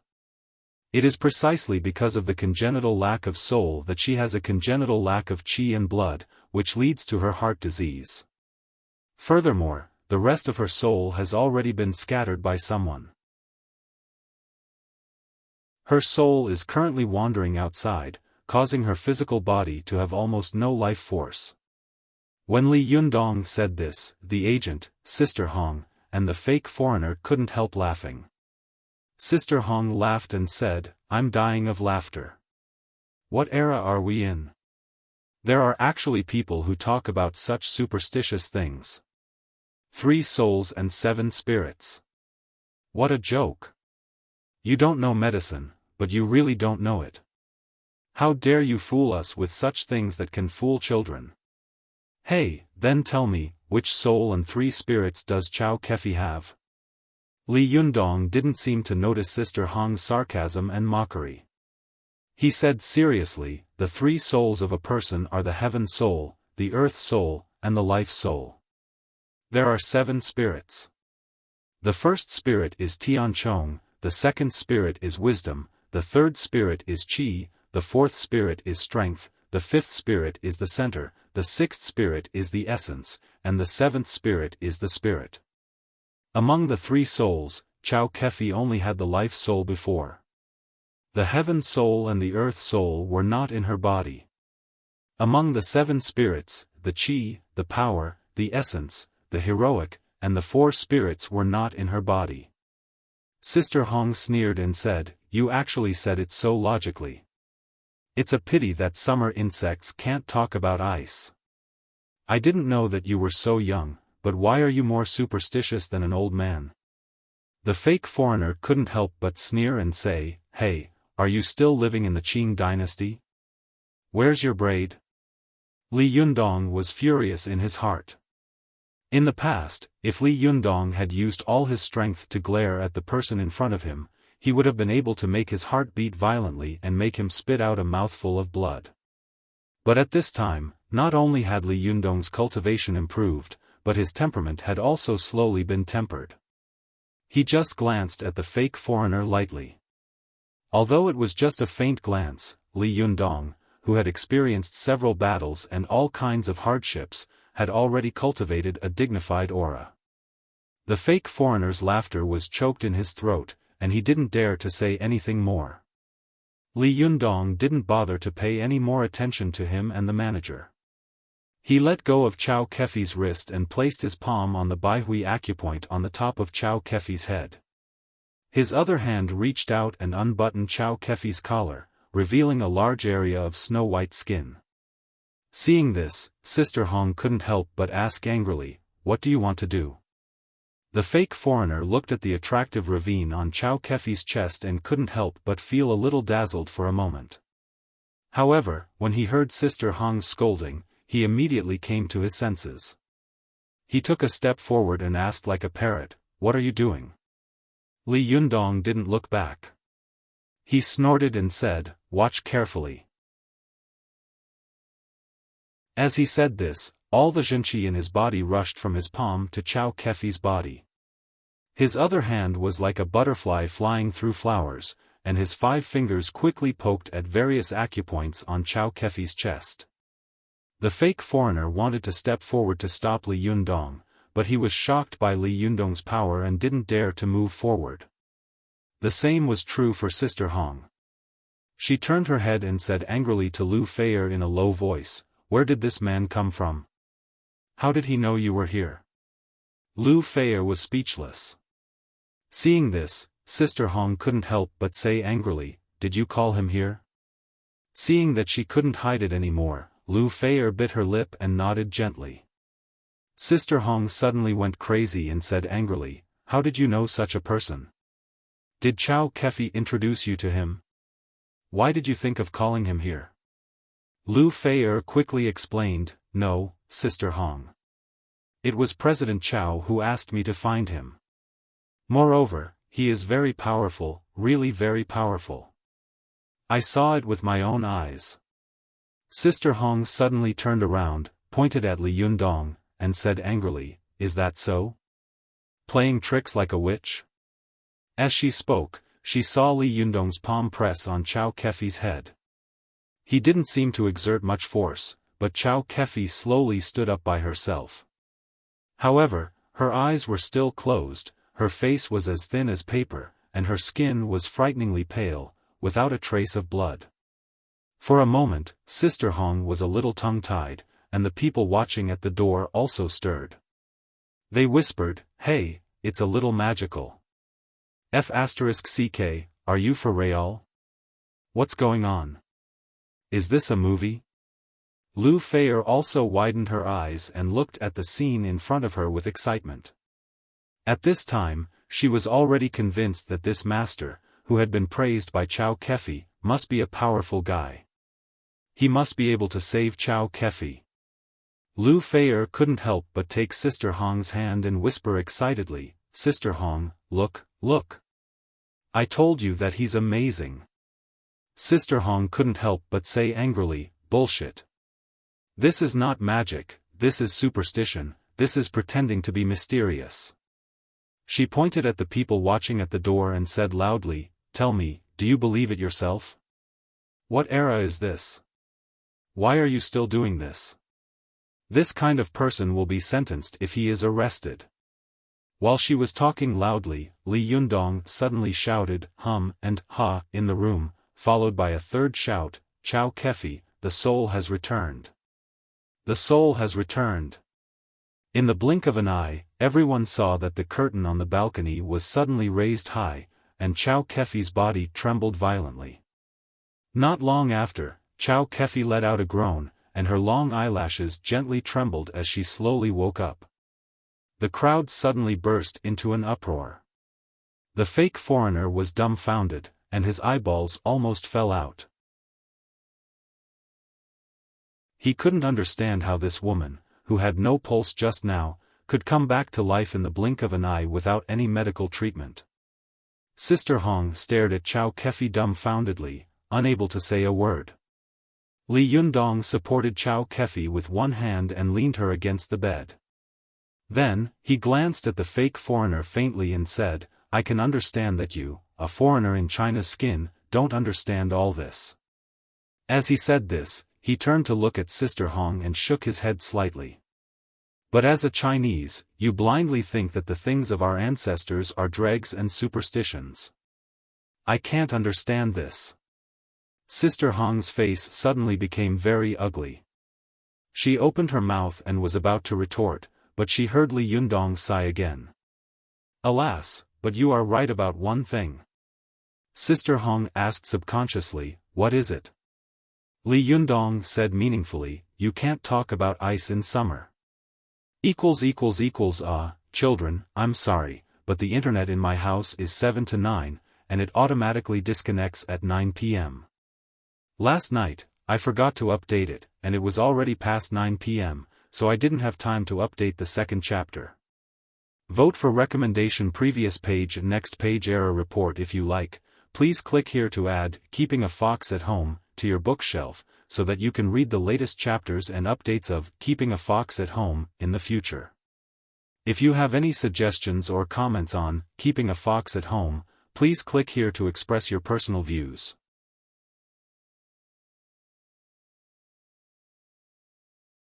Chapter 425. Go to Watch Network. Li Yundong's words made Sister Hong's face turn red. Her eyes were full of shame and anger, but she had no way to refute Li Yundong. After all, Chow Kefi, who had almost died before, had been saved by this young man in the blink of an eye. After all, no matter how eloquent she was, she couldn't defeat the hard facts. Go to see. 7 K.O.M. On the other hand, the fake foreign devil was very unconvinced and snorted, what good luck. Next time, you won't be so lucky. Li Yundong glanced at him and smiled. He was too lazy to argue with him. He turned his head and whispered to Chow Kefi, President Chow, how do you feel? Chow Kefi frowned slightly. She covered her heart with one hand, as if Shizi was holding her heart. She forced a smile and said softly, Li Yundong, you saved my life again. What can I do to repay you? Li Yundong chuckled and said, look at what you're saying. We're friends. Don't say that. Friends. Chow Kefi's plump red lips gently spat out 3 words. She looked at Li Yundong with blurred and complicated eyes, as if she had thousands of words to say, but she didn't know where to start. At this time, Lu Feier also rushed over and grabbed Chow Kefi's hand tightly. Her face was covered with tears, and she shouted in a sobbing tone, Sister Chow, you finally woke up. You scared me to death. Chow Kefi smiled and said, yes, I just dreamed that I was flying. I flew very high, very far. When I was flying in the sky, I suddenly seemed to hear someone calling my name. I couldn't help flying back. When I opened my eyes again, I woke up. Lu Feier smiled through her tears and said, it was Li Yundong who called your soul back just now. Li Yundong smiled and said, by the way, President Chow, do you know what's going on? As he said this, he lowered his voice and asked, who on earth wants to kill you? A look of fear suddenly flashed in Xiao Kefi's eyes. She opened her mouth and was about to speak when she suddenly heard a noise coming from outside. Someone shouted in the corridor, "Get out of the way, get out of the way." The people who had been blocking the entrance turned their heads to look and immediately dispersed. Li Yundong and Xiao Kefi turned their heads and saw several policemen barging in, shouting, "Where are the criminals?" Several security guards behind them saw Li Yundong at a glance. They immediately pointed and shouted, "That's him. Many of us were injured." Li Yundong smiled and asked, "You said that I hurt a lot of your people. May I ask who I hurt?" Several security guards said at the same time, We were all injured." Li Yundong smiled and said, "Where is the injury? Can I have a look?" The security guards were stunned. They subconsciously touched their bodies and found that there was no wound on them. Although they had been thrown far away by Li Yundong like a kite, they didn't feel much pain when they fell to the ground. At that time, they were so nervous and scared that they didn't notice these things. Now that they were pointed at by Li Yundong, they were surprised to find that they were not injured at all. The originally aggressive security guards suddenly relaxed. The leading policeman snorted coldly and shouted, "It's not up to you to decide whether or not he was injured." Li Yundong asked, "Then who has the final say?" Another policeman sneered and said, "Nonsense, of course it's up to us to say." Li Yundong laughed and said, "So you mean that it's up to you to say whether you hurt them or not? Even if you didn't hurt them, you can say that you hurt them?" When the policeman heard this, he couldn't help but say angrily, "What do you mean by that? Be careful, or I'll arrest you for slander." Li Yundong glanced at the two of them and shook his head secretly. He thought for a moment and said to the security guards, "Tonight was actually a misunderstanding. I was in a hurry to save my friend, but you stopped me from going, so there was some conflict. If possible, I'm willing to settle this matter privately." At this time, a lobby manager in a suit and leather shoes walked out of the crowd. He snorted coldly and said, "Settle it privately? Do you know how bad the impact of this matter on our Dihao building is? No, this matter must not be settled privately." The two policemen were also very cooperative. One of them took a step closer and stared at Li Yundong covetously, while the other took out a pair of handcuffs from his arms and showed them. Sister Hong and the fake foreigner immediately gloated in their hearts. They shouted in their hearts, "Catch him, catch him." Seeing that things were not going well, Xiao Kefi endured the discomfort and said loudly, "I can testify that he did come to save me." "Is it against the law to save someone?" A policeman said coldly, "If you hurt someone in the process of saving someone, it's also against the law." Xiao Kefi couldn't help but say angrily, "The law is nothing more than human feelings. How can you be so heartless? Nowadays, law enforcement needs to be humane. How do you enforce the law? Who is your leader?" When the policeman saw Xiao Kefi's angry expression, he was stunned for a moment, and his saliva almost fell down. When he came to his senses, he shouted with a straight face, "Don't talk nonsense. Come with us."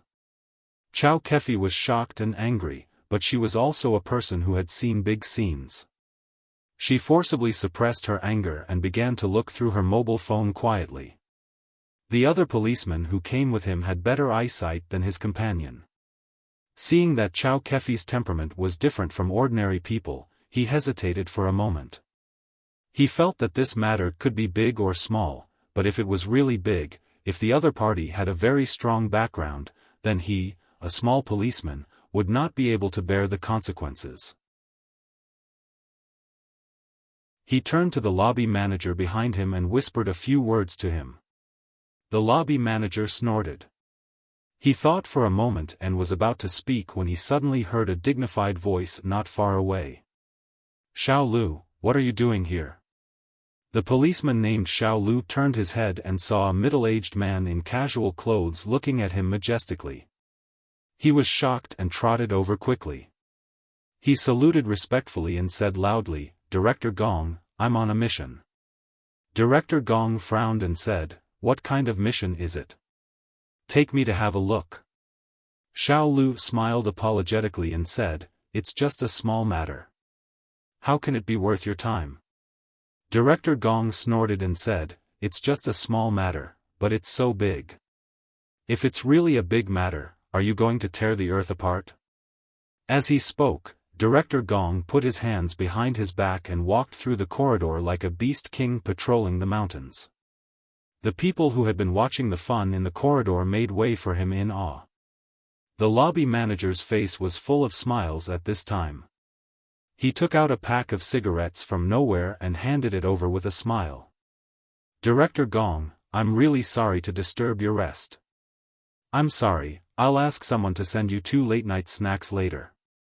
Director Gong pushed away the cigarette in his hand with a righteous expression and said in a deep voice, "I don't smoke." "What the hell is going on here?" The lobby manager said with a smile, "In fact, it's nothing much. It's just that someone broke into our Dihao hotel and hurt someone. Now these 2 policemen are going to arrest him." Director Gong snorted and said, "So arrogant? Dihao is one of the few 5-star hotels in Tiannan City. How dare they act so recklessly? Is there any law or regulation in this person's eyes? They must be severely punished." The lobby manager smiled even more brightly. "Director Gong is wise. Well said. This kind of wind can't be allowed to continue. Otherwise, the face of Dihao will be lost, and so will your face, won't it?" Director Gong shouted with a straight face, "Nonsense. What does my face have to do with Dihao?" The lobby manager's smile did not diminish, but he sneered in his heart, continue pretending. So much money is paid to you every year, and you continue to pretend." Director Gong pretended to inspect the place. Another policeman, who had originally advocated arresting the suspect, also came over at this time and saluted. "Director Gong, this suspect has an accomplice. Should we arrest them together?" Director Gong looked at the policeman and nodded. "It's Xiao Zhang." "What, this suspect has an accomplice? Arrest them all. We can't let go of any of the suspects and accomplices." Xiao Zhang was overjoyed. He turned around and was about to go into the room to arrest the suspect, but suddenly he heard Director Gong ask, "Is the suspect inside? Who is so arrogant?" Xiao Zhang quickly turned around and welcomed Director Gong into the room. Then, he pointed at Li Yundong and shouted, "This person is the suspect." Director Gong took a closer look and saw that the boy was looking at him coldly. Not only was there no fear or uneasiness in his eyes, but they were full of mockery and disdain.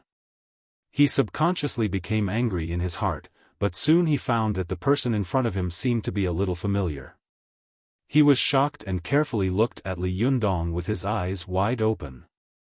Director Gong looked at him for a long time and asked tentatively, "Are you Li Yundong?" Li Yundong was stunned. "Do you know me?" Director Gong's face suddenly burst into an extremely bright smile.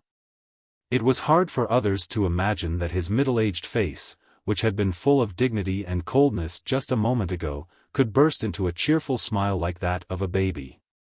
He rushed over quickly, grabbed Li Yundong's hand tightly with both hands, shook it up and down with all his might, and said loudly, "Child Li is really forgetful. We just met during the day.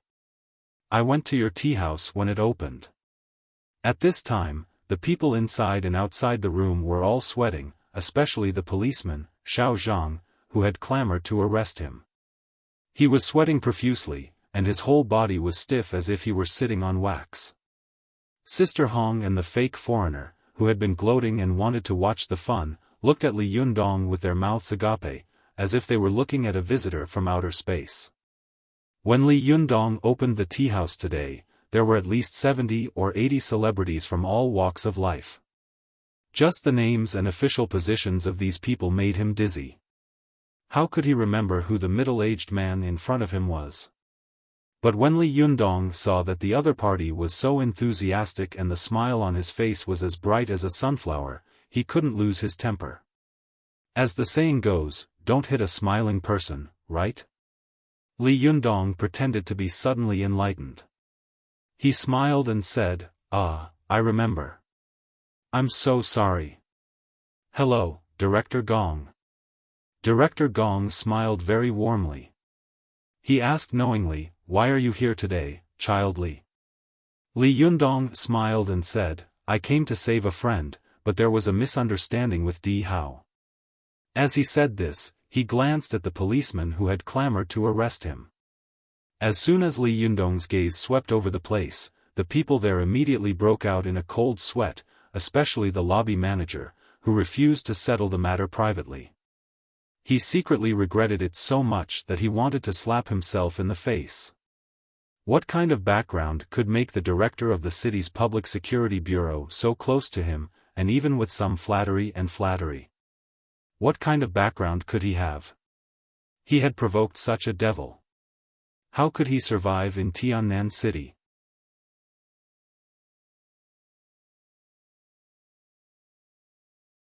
Chapter 426. Go to watch net. While the lobby manager was thinking about how to deal with the situation, Director Gong asked the two policemen behind him loudly, "Are you here to arrest child Li?" The policeman named Xiao Zhang was tongue-tied. His forehead was covered with beads of sweat that kept rolling down. His tongue seemed to be tied, and he couldn't speak. The other policeman named Xiao Lu was obviously much smarter. He said loudly, "Director, we are here to understand the situation." Director Gong glanced at him and was secretly satisfied with his alertness and response. He nodded and said, "Well, how is the situation?" Xiao Lu couldn't help but sweat rolling down his body. He looked at Chao Kefi and then at Li Yundong, complaining to himself, "Oh my God, how can I take back what I just said? Isn't this like slapping myself in the face?" But when his eyes fell on the lobby manager, he suddenly had an idea. "I got it. My friend in the Tao will die, but I won't. I've found a scapegoat." Xiao Lu pointed to the lobby manager and said loudly, "Manager Wang knows the best. Let him speak." Manager Wang was so angry that he almost cursed out loud. "Motherf asterisk cur, it's fine that you often come to my place to catch a few prostitutes. How dare you frame me? You really can't be trusted." But as angry as he was, he still had to say something. Manager Wang wiped the sweat from his forehead and said in a hollow voice, "In fact, it's just a small misunderstanding. Child Li is just eager to save people." "Huh, it's okay, it's okay. It's just a small matter." As he spoke, he suddenly thought of something and thought to himself, "Damn it, if these two stinky policemen can push this kind of trouble to me, can't I push it to someone else?" As he said this, he turned his head and shouted at the security guards behind him, "Are you injured or not?" The security guards were dumbfounded. They hadn't expected that such a big responsibility would be thrown to them one after another. They secretly cursed, but the lobby manager was the brother-in-law of the new mistress of the chairman of Dihao. No matter how much they complained, they didn't dare to offend him. Go to watch net. The security guards all said with sad faces, "No, we're not injured at all." Manager Wang said angrily, "If you're not injured, why are you shouting? The flood nearly destroyed the Dragon King Temple." These security guards were so aggrieved that they were about to cry. They all drooped their heads and dared not speak up. Seeing this, Li Yundong also said, "It's not their fault. It's my fault. Just let it go." Unexpectedly, Director Gong suddenly shouted, "No, we can't go there like this." At this time, everyone couldn't help but look at the chameleon director strangely. They thought to themselves, is this director going crazy again and going to enforce the law impartially? Director Gong said righteously, "Child Li, you came to Dihao to save people at such a late hour. What kind of spirit is this? This was a spirit of abandoning oneself and forgetting others. This was a chivalrous spirit. This is a kind of dedication that is missing in our current society. This spirit must be vigorously propagated and carried forward. I want everyone in Tiannan City to know young Master Li's chivalrous heart. When he said this, almost all the people around him almost vomited on the spot. They all looked at Director Gong strangely and thought to themselves, you were the one who said that you would arrest people before. Now you don't want to arrest them, but you're actually flattering them shamelessly. It's too disgusting, isn't it?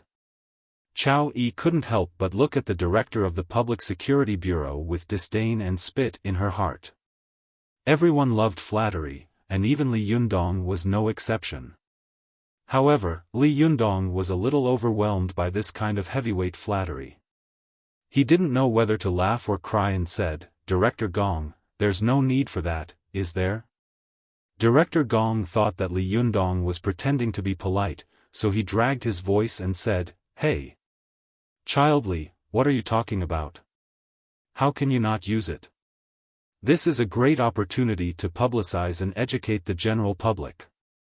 Li Yundong smiled bitterly in his heart and muttered in his heart, I guess that after you finish the publicity, I will become a spoiled brat in the eyes of the general public.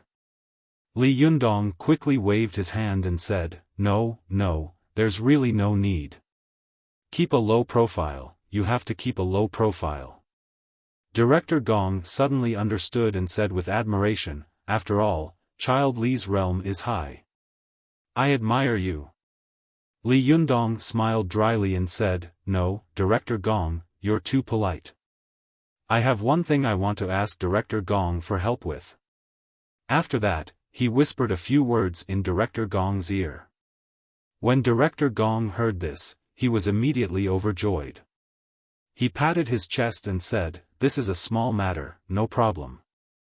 When do you want this report, Child Li? I'll send it to you. Li Yundong thought for a moment and said, You'd better give it to me as soon as possible. In addition, as for today's matter, I can settle it with Manager Wang in private. There's no need to involve so many people in these things. Li Yundong's words were unintentional, but both Director Gong and Manager Wang were listening attentively. Director Gong laughed and said, Well, you guys have a good agreement. If there's any bad agreement, Child Li, you can come to me. As he said this, he glanced at Manager Wang intentionally or unintentionally. Manager Wang suddenly shivered and gritted his teeth with hatred in his heart. Damn it, Director Gong is threatening me. F***ck, I'm going to bleed again today. I just don't know how big this Child Li's appetite is. Thinking of this, Manager Wang clenched his trouser pocket tightly.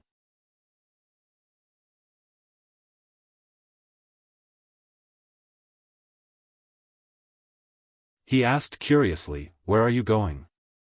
Chow Kefi smiled and said, So many things have happened, and Lu Feier's whereabouts have been discovered by the fans. We have to go back to Sanya as soon as possible. Li Yundong smiled and said, Then be careful on the way. Sister Hong, who was standing to one side, looked at Li Yundong strangely. After experiencing these things, she no longer dared to glare at Li Yundong. Lu Feier looked at Li Yundong with some reluctance. She waved her hand and smiled sweetly. Hey, Immortal Li, I'll go first. When you have time, you can come to the crew to see me. Li Yundong smiled and waved his hand. Okay, I'll go back when I'm free. Speaking of this, Li Yundong suddenly said to Chow Kefi, By the way, President Chow, can you stay for 2 or 3 days and do me a favor? Chow Kefi didn't want to leave, but she couldn't find a reason to stay. When she heard Li Yundong's words, she immediately beamed with joy and said without hesitation, Okay. Lu Feier snorted. You only care about the opposite sex. Sister Chow, you've gone too far. I'm ignoring you. Chow Kefi smiled and pinched her cheek. Well, I'll compensate you when we go back. Be good, the crew is waiting for you to go back to film. They can't do it without you, but it doesn't matter without me. Lu Feier snorted, and Sister Hong, who was next to her, also tried to persuade her. Feier, listen to President Chow.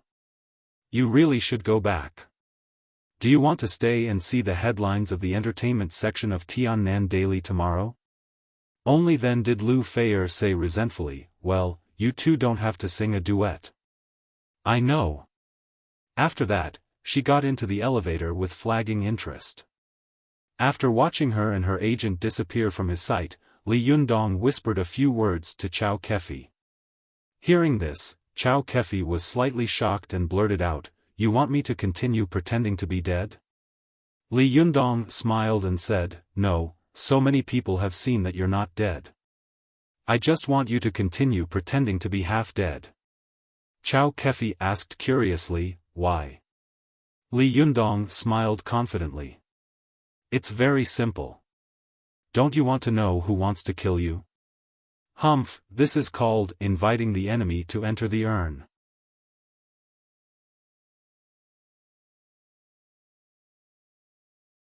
Chapter 427. Go to watch net.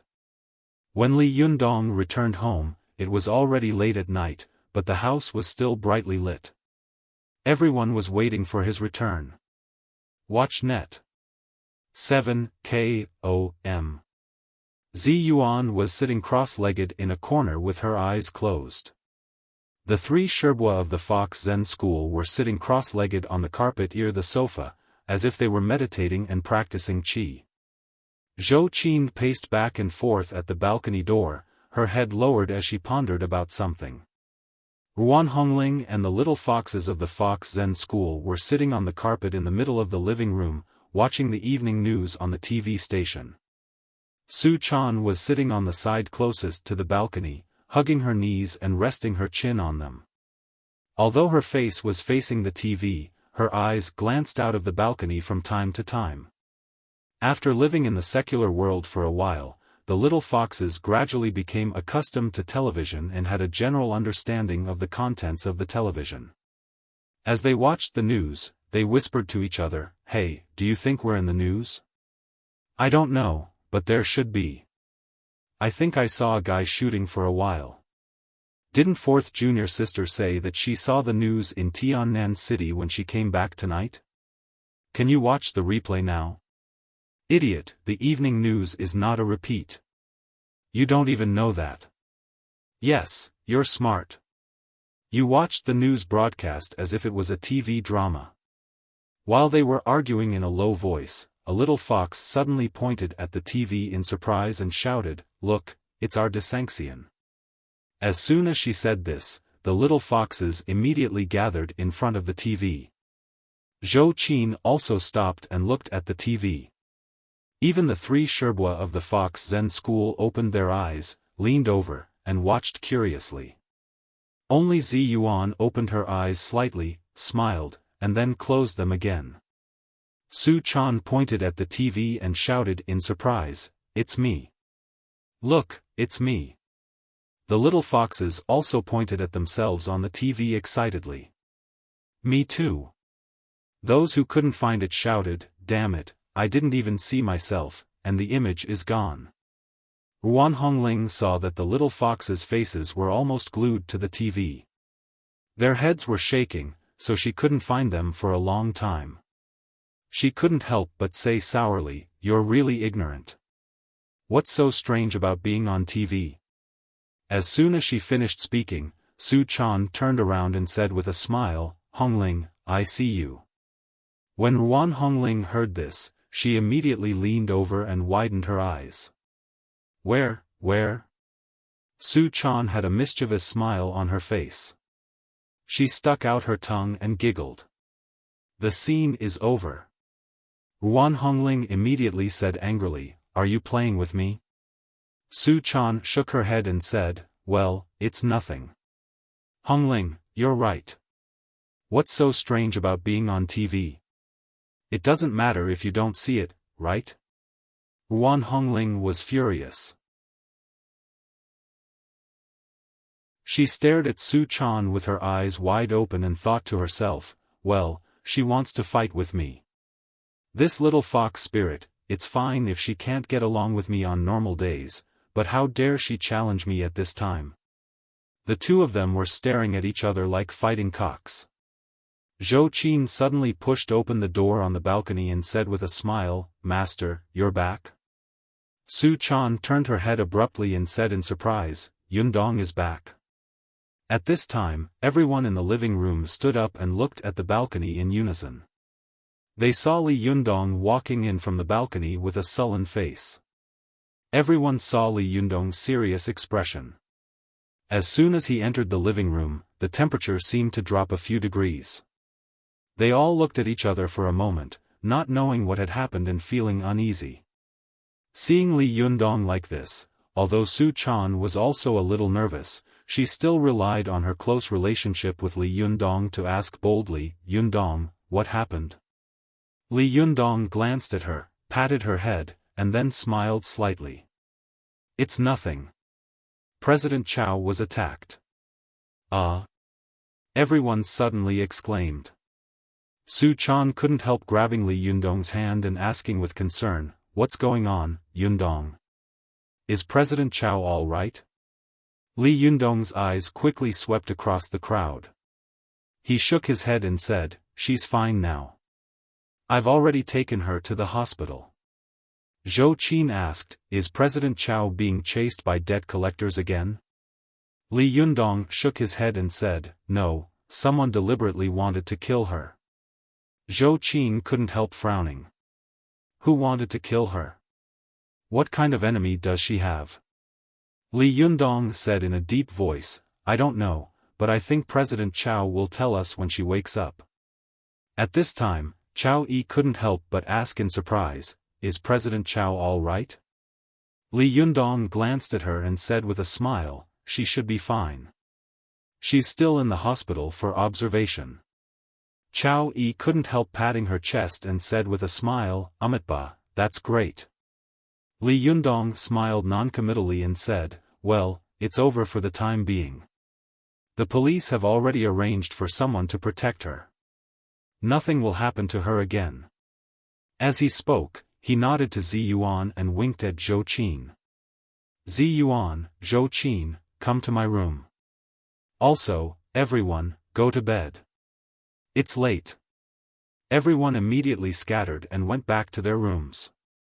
Su Chan saw that Li Yundong had talked to Ziyuan and Zhou Qin, but not her. It was obvious that he felt that she was unreliable and not a person to discuss things with. She pouted and was a little unhappy, but soon, her eyes rolled and a sly smile appeared on the corner of her mouth.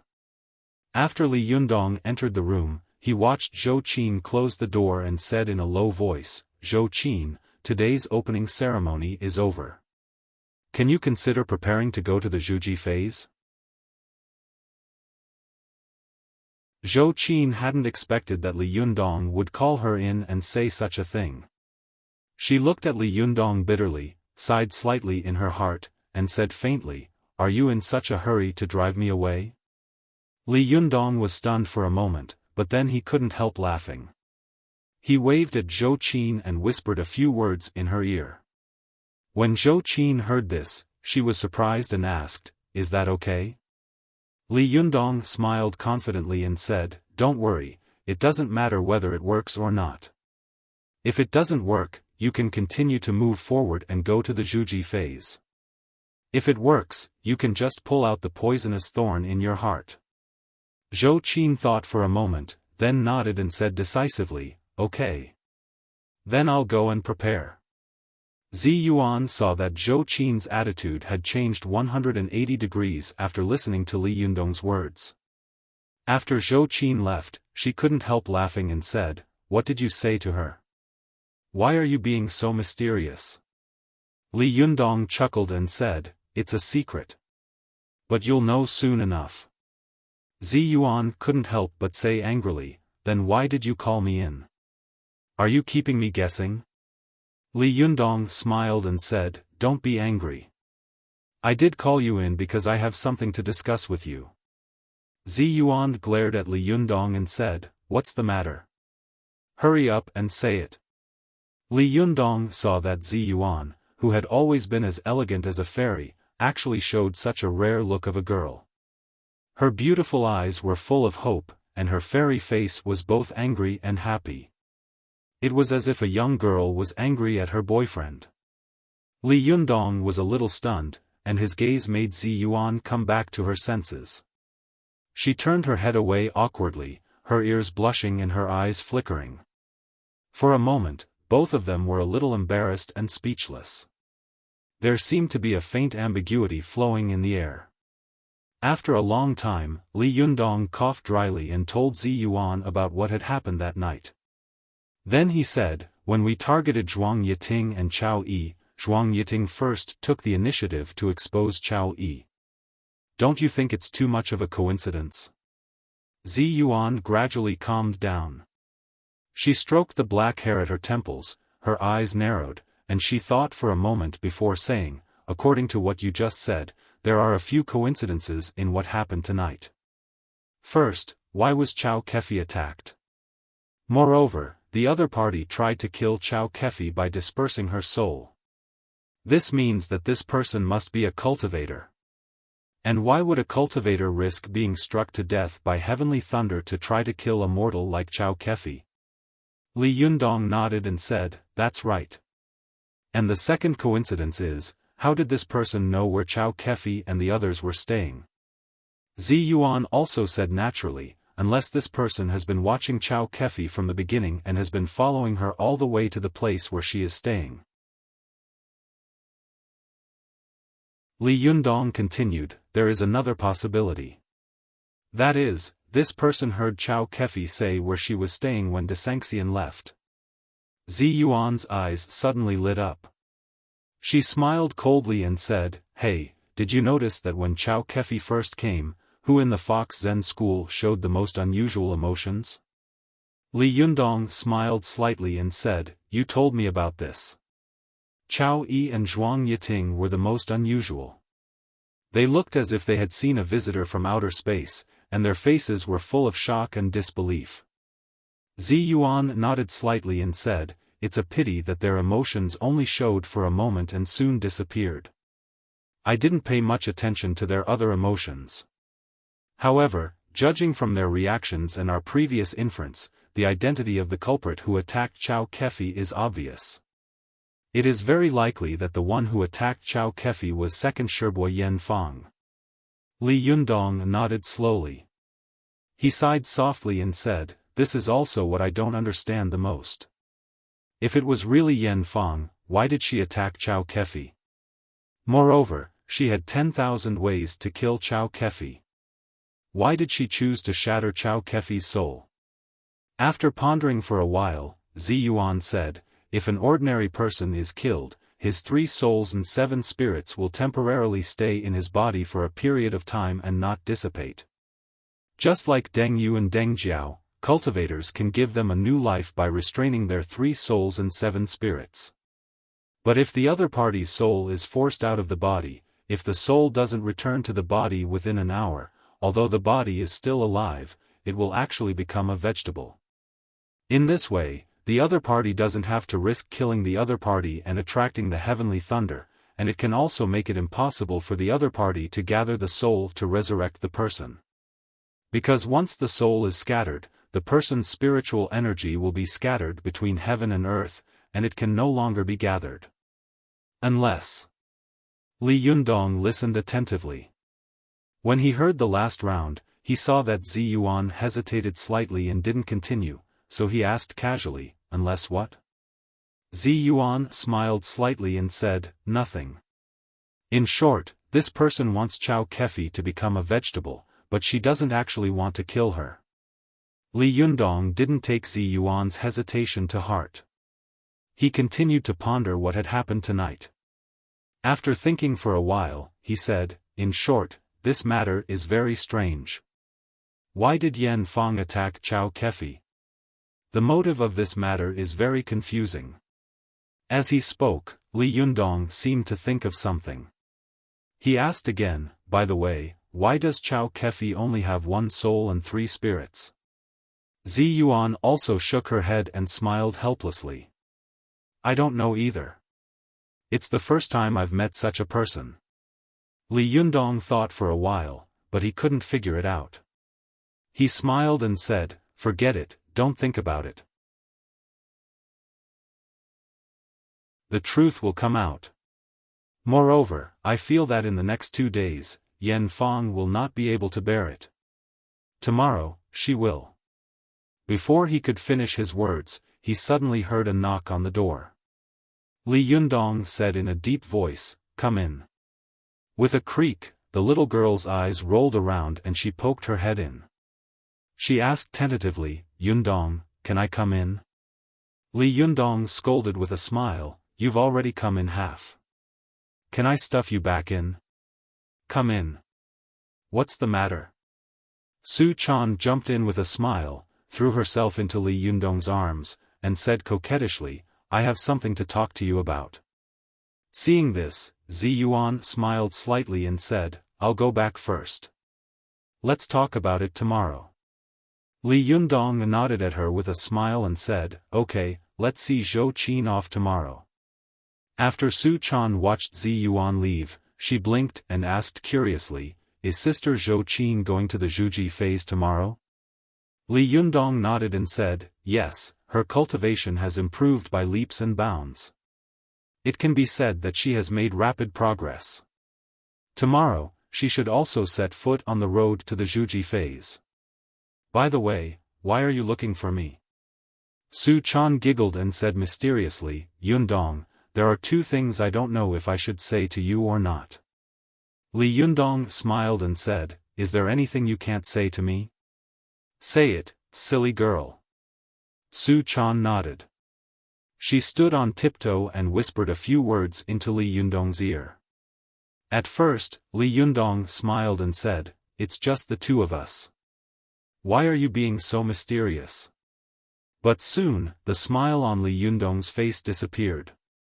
He asked with a cold expression, "Is what you said true?" Vote for recommendation. Previous page. Return to table of contents. Next page. Error report. If you like, please click here to add Keeping a Fox at Home to your bookshelf, so that you can read the latest chapters and updates of Keeping a Fox at Home in the future. If you have any suggestions or comments on Keeping a Fox at Home, please click here to express your personal views.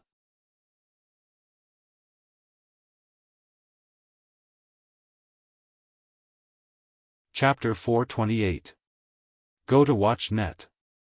In the face of Li Yundong's rhetorical question, Su Chan nodded vigorously and said, "It's absolutely true. I've confirmed it twice. And last time, I heard someone quarreling with Chao Yi Shibua in her room." Li Yundong frowned and pondered for a while, then asked in a deep voice, "Who else knows about this?"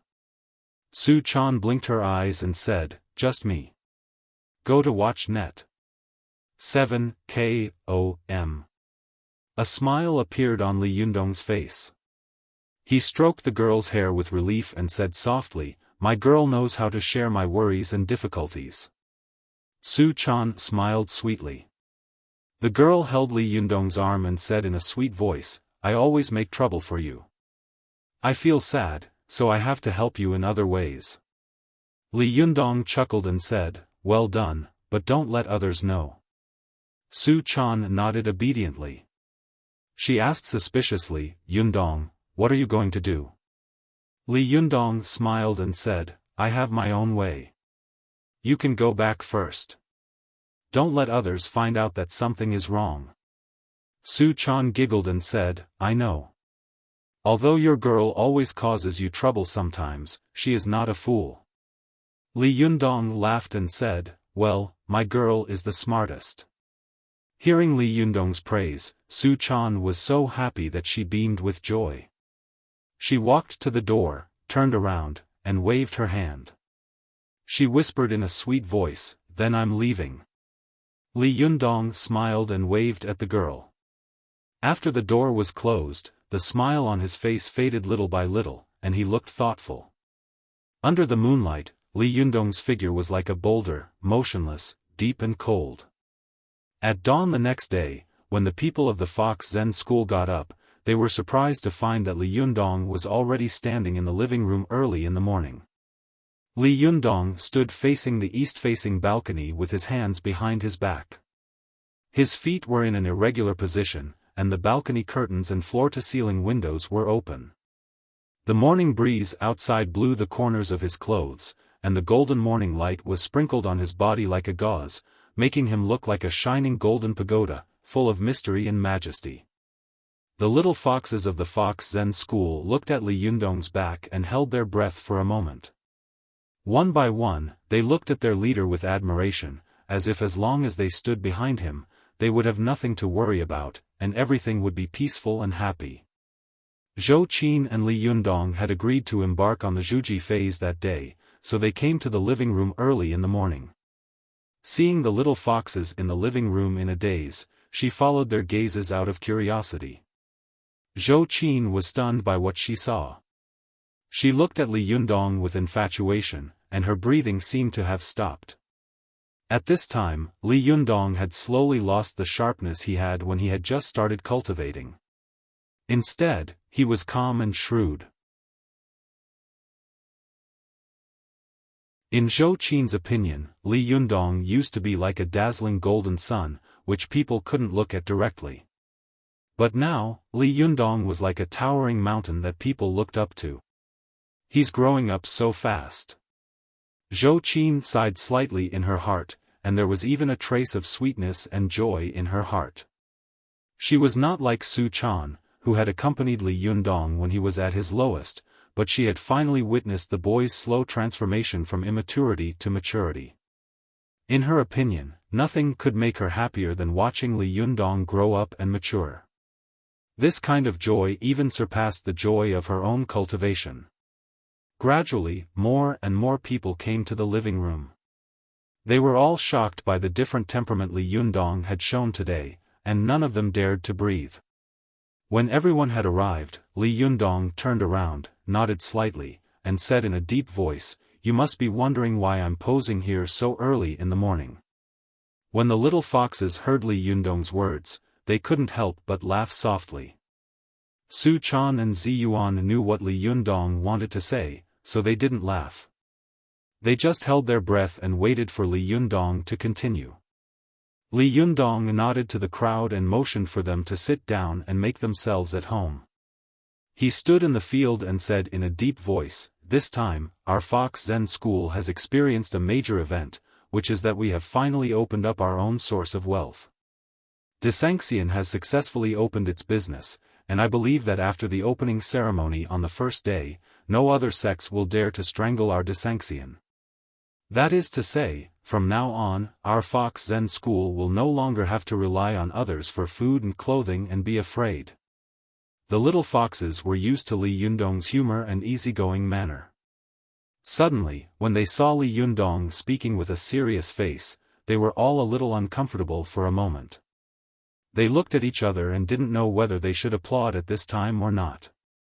Li Yundong ignored them and continued, in addition to the opening ceremony, there is another event worth celebrating."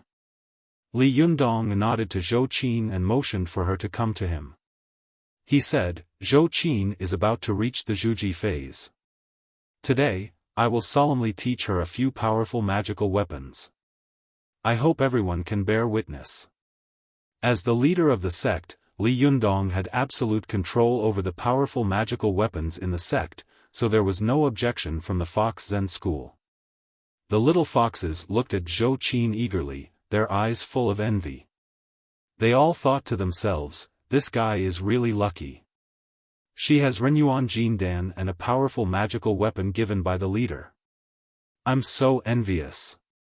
Li Yundong saw that they were all looking at him eagerly, as if he knew what they were thinking. He smiled slightly and said, "Don't be envious.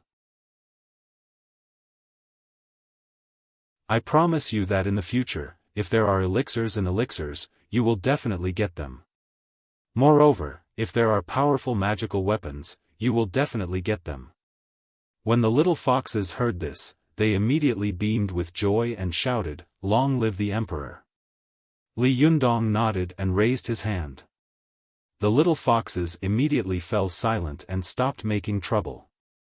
Zi Yuan, who was standing to one side, saw this and felt a little emotional in her heart.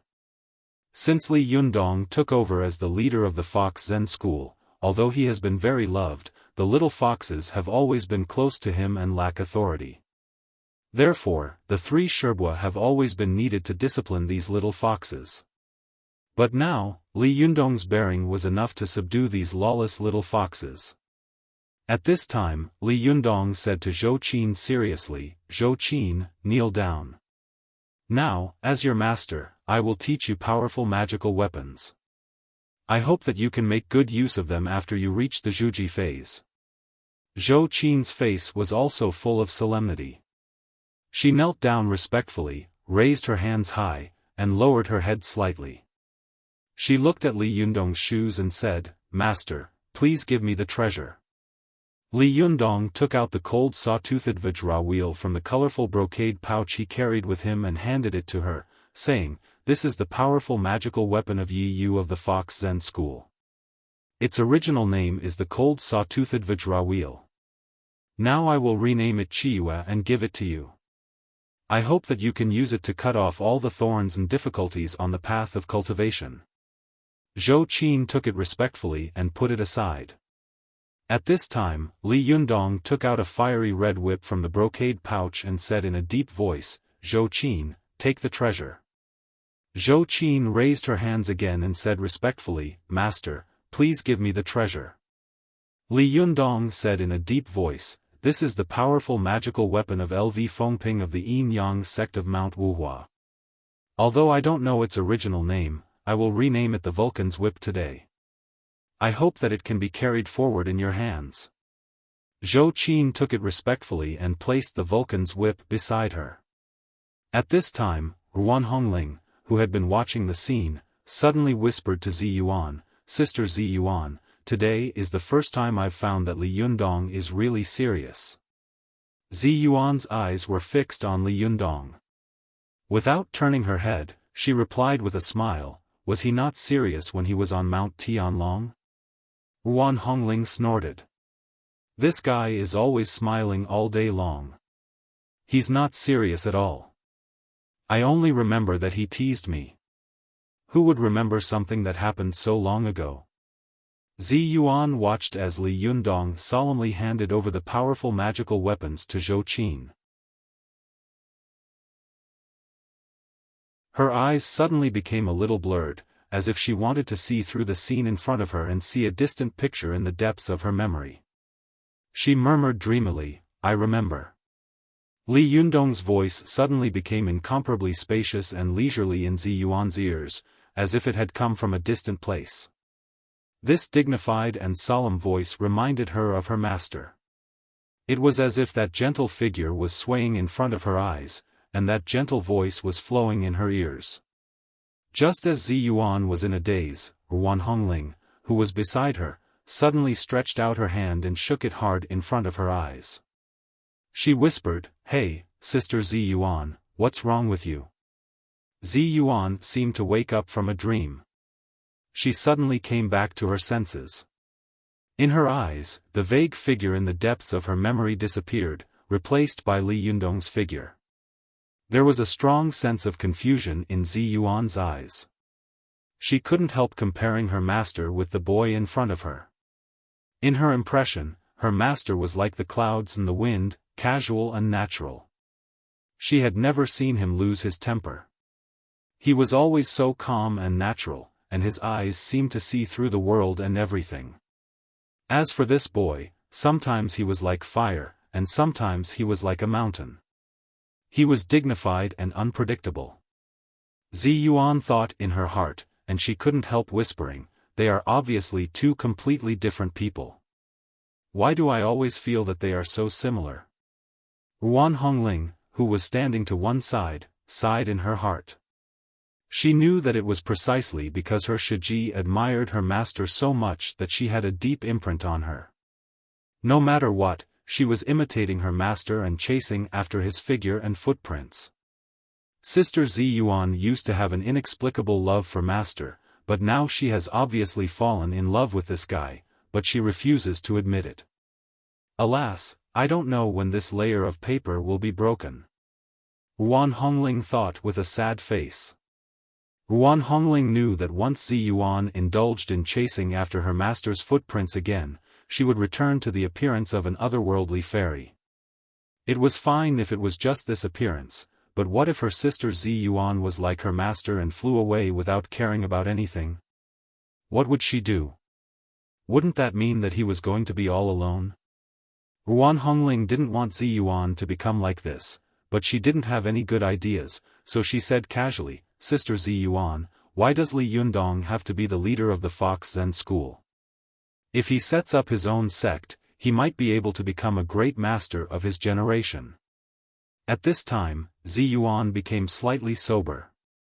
She sighed softly and said, "With Li Yundong's talent, and opportunities, if he sets up his own sect, he will definitely become a great master in the future."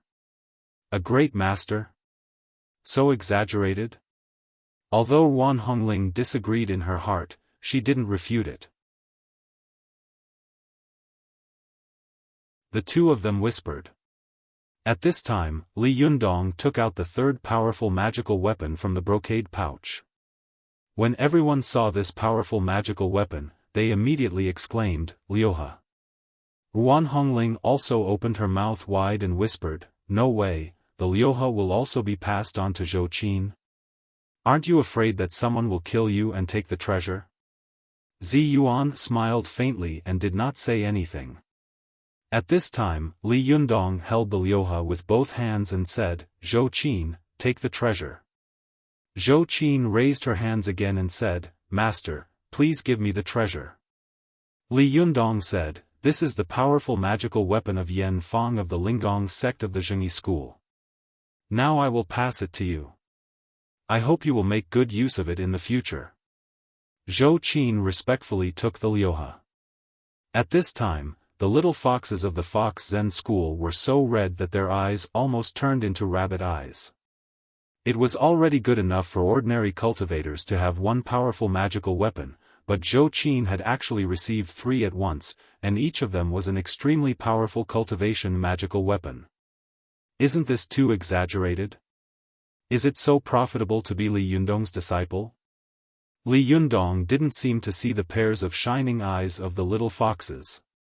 After passing the magical weapons, he was about to speak when he suddenly heard the doorbell ring.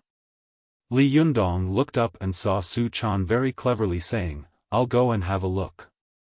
As she said this, she trotted to the door, opened it, and took a look. Then she turned to Li Yundong and said loudly, "Yundong, it's a woman. She's looking for you." Li Yundong was stunned for a moment and thought, "A woman? Who? Who knows I live here?"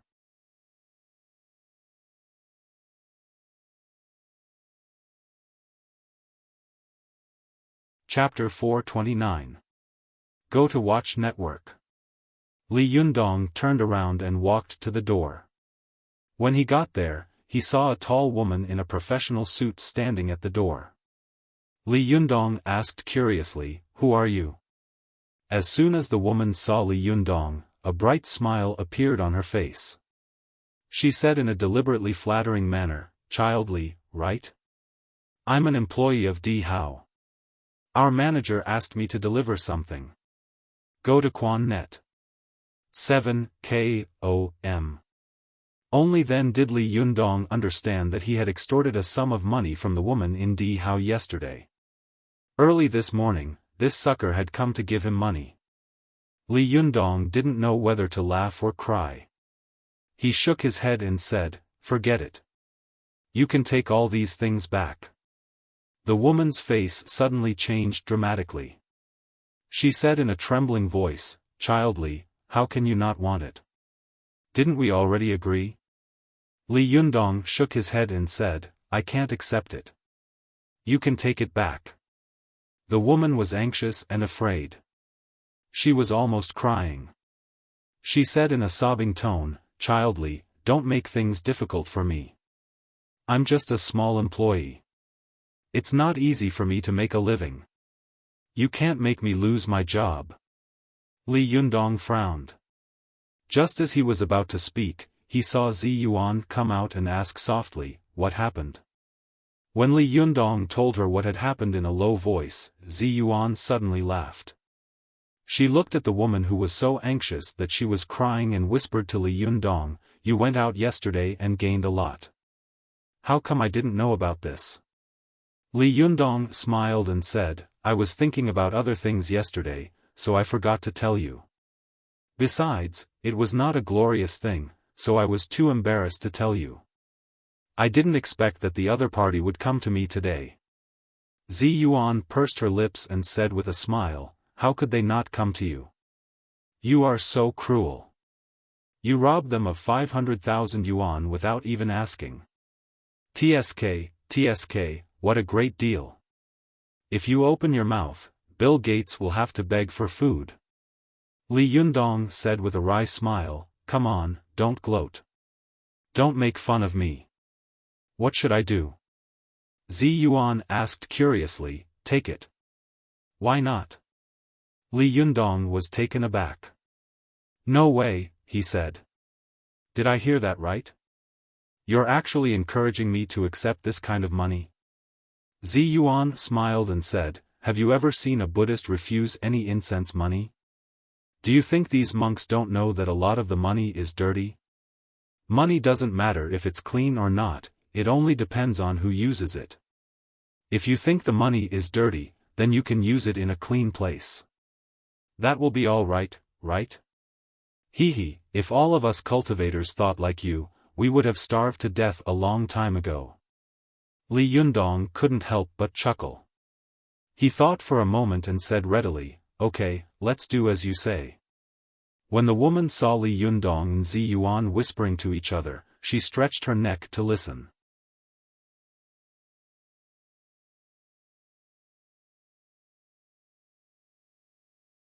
She whispered in his ear, "Yundong, there are 2 policemen at the door. Are they looking for you?" Li Yundong's eyes narrowed, and he secretly nodded at Su Chan's cleverness. He thought to himself, in the past, this little girl would definitely shout and shout. Now, this little girl has also grown up. Li Yundong walked to the door and saw 2 policemen standing there. They were the 2 policemen he had met last night. As soon as he went out, the 2 policemen immediately saluted him. Xiao Zhang, the policeman who had been clamoring to arrest Li Yundong, said with an apologetic smile, "Child Li, we meet again." Li Yundong looked him up and down and asked curiously, "Why are you here?"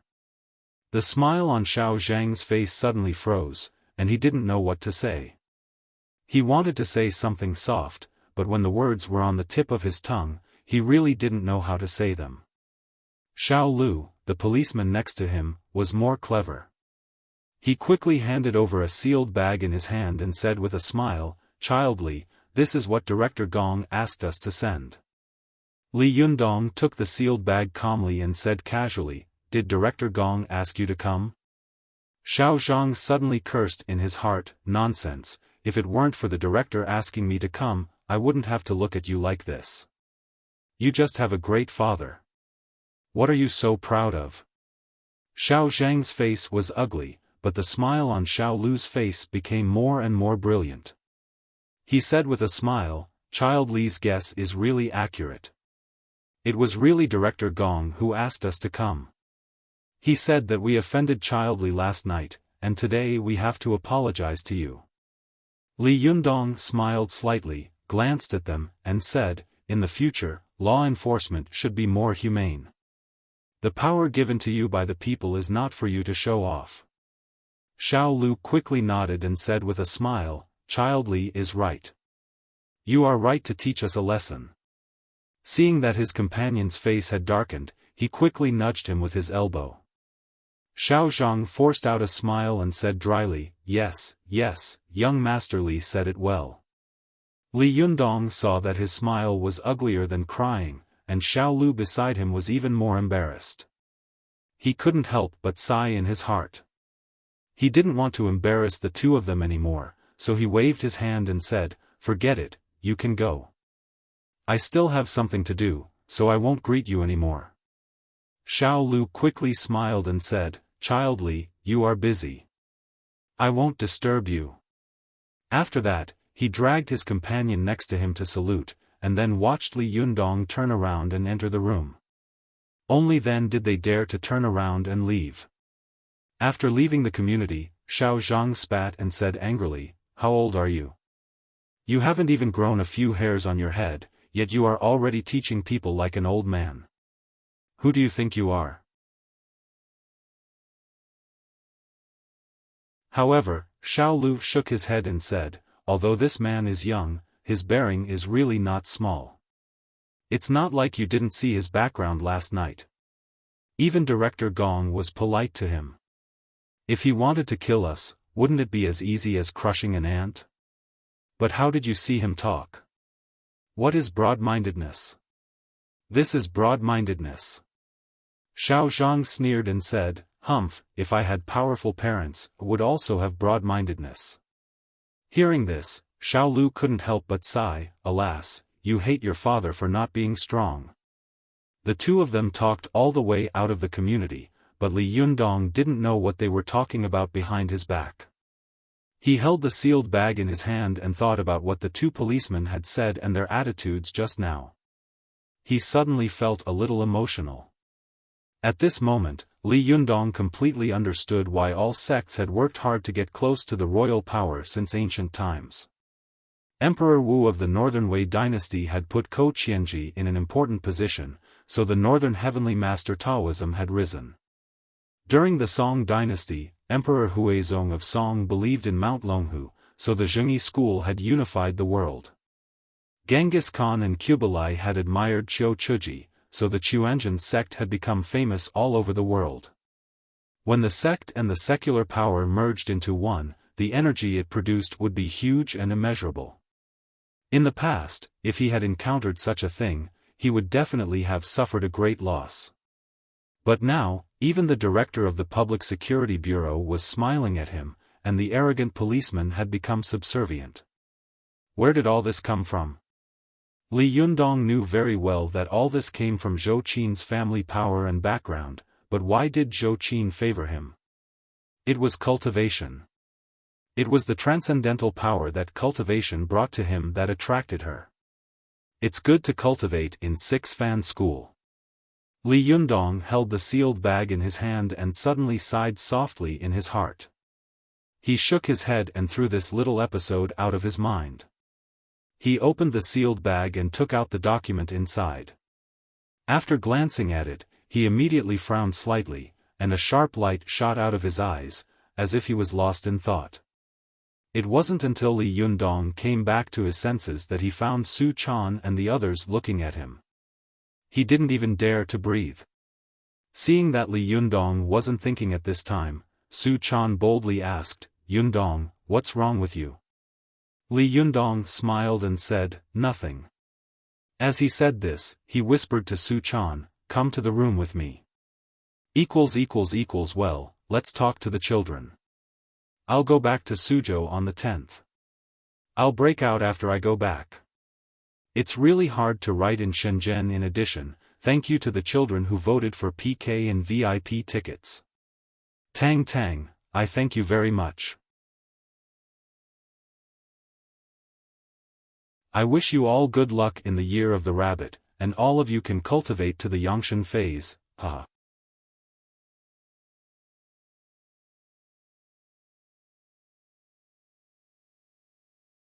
Chapter 430. Go to watch net. Su Chan rolled her eyes. Although she was puzzled, she still answered obediently and followed Li Yundong into the room. Go to watch net. Li Yundong entered the room and sat on the edge of the bed. He gently patted his palm with the sealed bag in his right hand. He didn't speak to Su Chan, just had a serious look on his face. No one knew what he was thinking. Although Su Chan was used to playing with Li Yundong, she didn't dare to play with him when she saw his frown and gloomy face. She just stood aside obediently and didn't make a sound to disturb him. After a while, Su Chan felt that the atmosphere in the room was so heavy that the air was about to freeze. She almost wanted to shout. At this time, Li Yundong said, "Chaner, let me ask you again. Are you sure about what you told me before?" Su Chan nodded vigorously. "Yes, of course." Li Yundong was silent. After a long time, he let out a long sigh. Seeing his worried face, Su Chan asked cautiously, "Yundong, don't be like this. I'm very worried. I still like you when you laugh cheerfully." Li Yundong shook his head, and a bitter smile appeared at the corner of his mouth. "When I think that one of the 3 seniors of our Fox Zen school is a traitor, and that I have to find her and kill her with my own hands, I can't smile anymore." Su Chan was shocked in her heart, but she didn't show it. Instead, she took Li Yundong's arm and said softly, "Yundong, don't think too much. If you have any troubles and need my help, just tell me. I can also share your burden. I was very sad that you didn't tell me these things before." Li Yundong smiled slightly and said, "What are you sad about?" Su Chan pouted and said with a wronged expression, "Of course, you told Zhou Qin and Zi Yuan, but you didn't tell me. It's unfair. I was smart enough to find some clues." "Humph. I know, you just think that I'm stupid, can't control my words, and often cause trouble for you. I'm just a hindrance. But I'm trying hard to change." Li Yundong saw that Su Chan's eyes were filled with tears as she spoke, and his heart was filled with tenderness. He took the little girl's hand, gently held her hand, and said softly, "Silly girl, do you know what I like most about you?" The little girl wiped her tears and thought for a moment. She rolled her eyes and deliberately said foolishly, "Do you like me because I'm beautiful?" Li Yundong couldn't help laughing. "Idiot, look at all the women in this room. Which one of them isn't beautiful? Isn't Zhou Qin pretty? Isn't Zi Yuan beautiful? But why do I like you and not them?" Hearing this, Su Chan was secretly happy. She felt sweet in her heart, as if she had eaten honey. She smiled and said, "What do you like about girls? It can't be that you like me being mischievous, right?" Li Yundong chuckled, pinched the tip of the little girl's nose with his hand, and said softly, "I just like your cuteness and purity. I like your innocence." We agreed that after we finished cultivation, we would fly together and travel all over the country. Do you still remember? Hearing this, Su Chan was fascinated. She suddenly remembered the days when she and Li Yundong had just met. Her smile suddenly became very warm and gentle. "Of course I remember. At that time, although the 2 of us lived a hard life, we really felt very happy at that time." Hearing this, Li Yundong sighed and said, "Yes, now I am the master of the Fox Zen school, the leader of a sect. We have also established our own foundation, but in the process, we have to be careful every step of the way. Now our situation seems peaceful, but in fact, I feel that every step I take is like walking on thin ice. Moreover, at present, the internal and external troubles of the Fox Zen school are a thorn in my heart. I am worried about it myself. How can I bear to let you worry about this kind of thing?" As he spoke, Li Yundong stroked the little girl's cheek lovingly and said softly, "What do you think will happen if my little girl loses her smile and happiness because of these things?" Su Chan was moved when she heard this. She held Li Yundong's hand tightly and said, "Even if I become like that, you can't abandon me. You can't abandon me." Li Yundong chuckled and said, "Silly girl, don't talk nonsense. I will make you happy forever. Besides, I will not leave you, no matter what you become." Su Chan's heart was overflowing with tenderness when she heard this. She leaned softly into his arms, raised her face, and looked at her lover with infatuation and love in her eyes. She said naively, "Yundong, kiss me." Li Yundong held the little girl's beautiful and charming face and gently pecked her rosy, pink lips. Although their lips and teeth separated as soon as they touched, they both felt that the taste was bone-piercing and made their hearts beat faster. Both Li Yundong and Su Chan knew that it was not the time for them to be intimate, so they separated and looked at each other and smiled. They felt that although the kiss was shallow, the sweetness in their hearts went deep into their hearts. It was as if this moment would last forever, and this moment would last until the end of time. Li Yundong held Su Chan in his arms. After a while, he patted her on the shoulder and said softly, "Well, Chaner, help me call Chao Yi Shibwa here." Su Chan straightened up and said softly, "Yundong, why do you want to call Chao Yi Shibwa?" Li Yundong smiled slightly and said, "Don't you want to help me share some things? I'm asking for your help." Su Chan blinked. "What do you want me to do for you?" Li Yundong waved at Su Chan and motioned for her to come over. Then, he whispered a few words in her ear. When Su Chan heard this, she was slightly shocked. "What are you going to do?" "Yundong, can you be sure?" Li Yundong smiled slightly and said, "Now the situation of our Fox Zen school is like hiding a snake in the grass. We know that there is a snake, but we don't know where it is. Therefore, if we keep waiting for the snake to appear on its own, the only result will be that the innocent people around us will be hurt. For example, President Chao. I still don't understand why she was attacked." Su Chan said thoughtfully, "Then Yundong, have you decided to?" Li Yundong nodded and said, "Yes, I want to alert the snake." Su Chan nodded and said, "I understand. I'll call Chao Yi Shibwa in later."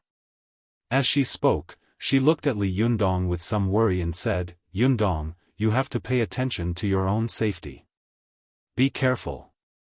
At this point, the little girl suddenly swallowed the rest of her words, as if she felt that she was being a little paranoid. Li Yundong smiled and said, "Don't worry about me. I'm fine. You can go now." Su Chan went out of the door, walked over to Chao Yi, and whispered a few words to her. Chao Yi was stunned, and a strange look appeared on her face. However, she still smiled at Su Chan, then went upstairs and entered Li Yundong's room. The little foxes of the Fox Zen school did not notice this situation. In their opinion, it was normal for the leader to talk to their Shibwa. They were still talking and laughing. Su Chan saw that they were not paying attention, so she quietly flashed into Chao Yi's room. After entering the room, Su Chan twitched her nose slightly and kept searching for the smell of blood she had smelled before. Her sense of smell was extremely sensitive. After sniffing a few times in the room, she smelled a faint smell of blood in the air. The little girl's spirit was lifted, and she immediately followed the smell. Sure enough, in a hidden corner at the foot of the bed, she found a small package tightly wrapped in a plastic bag.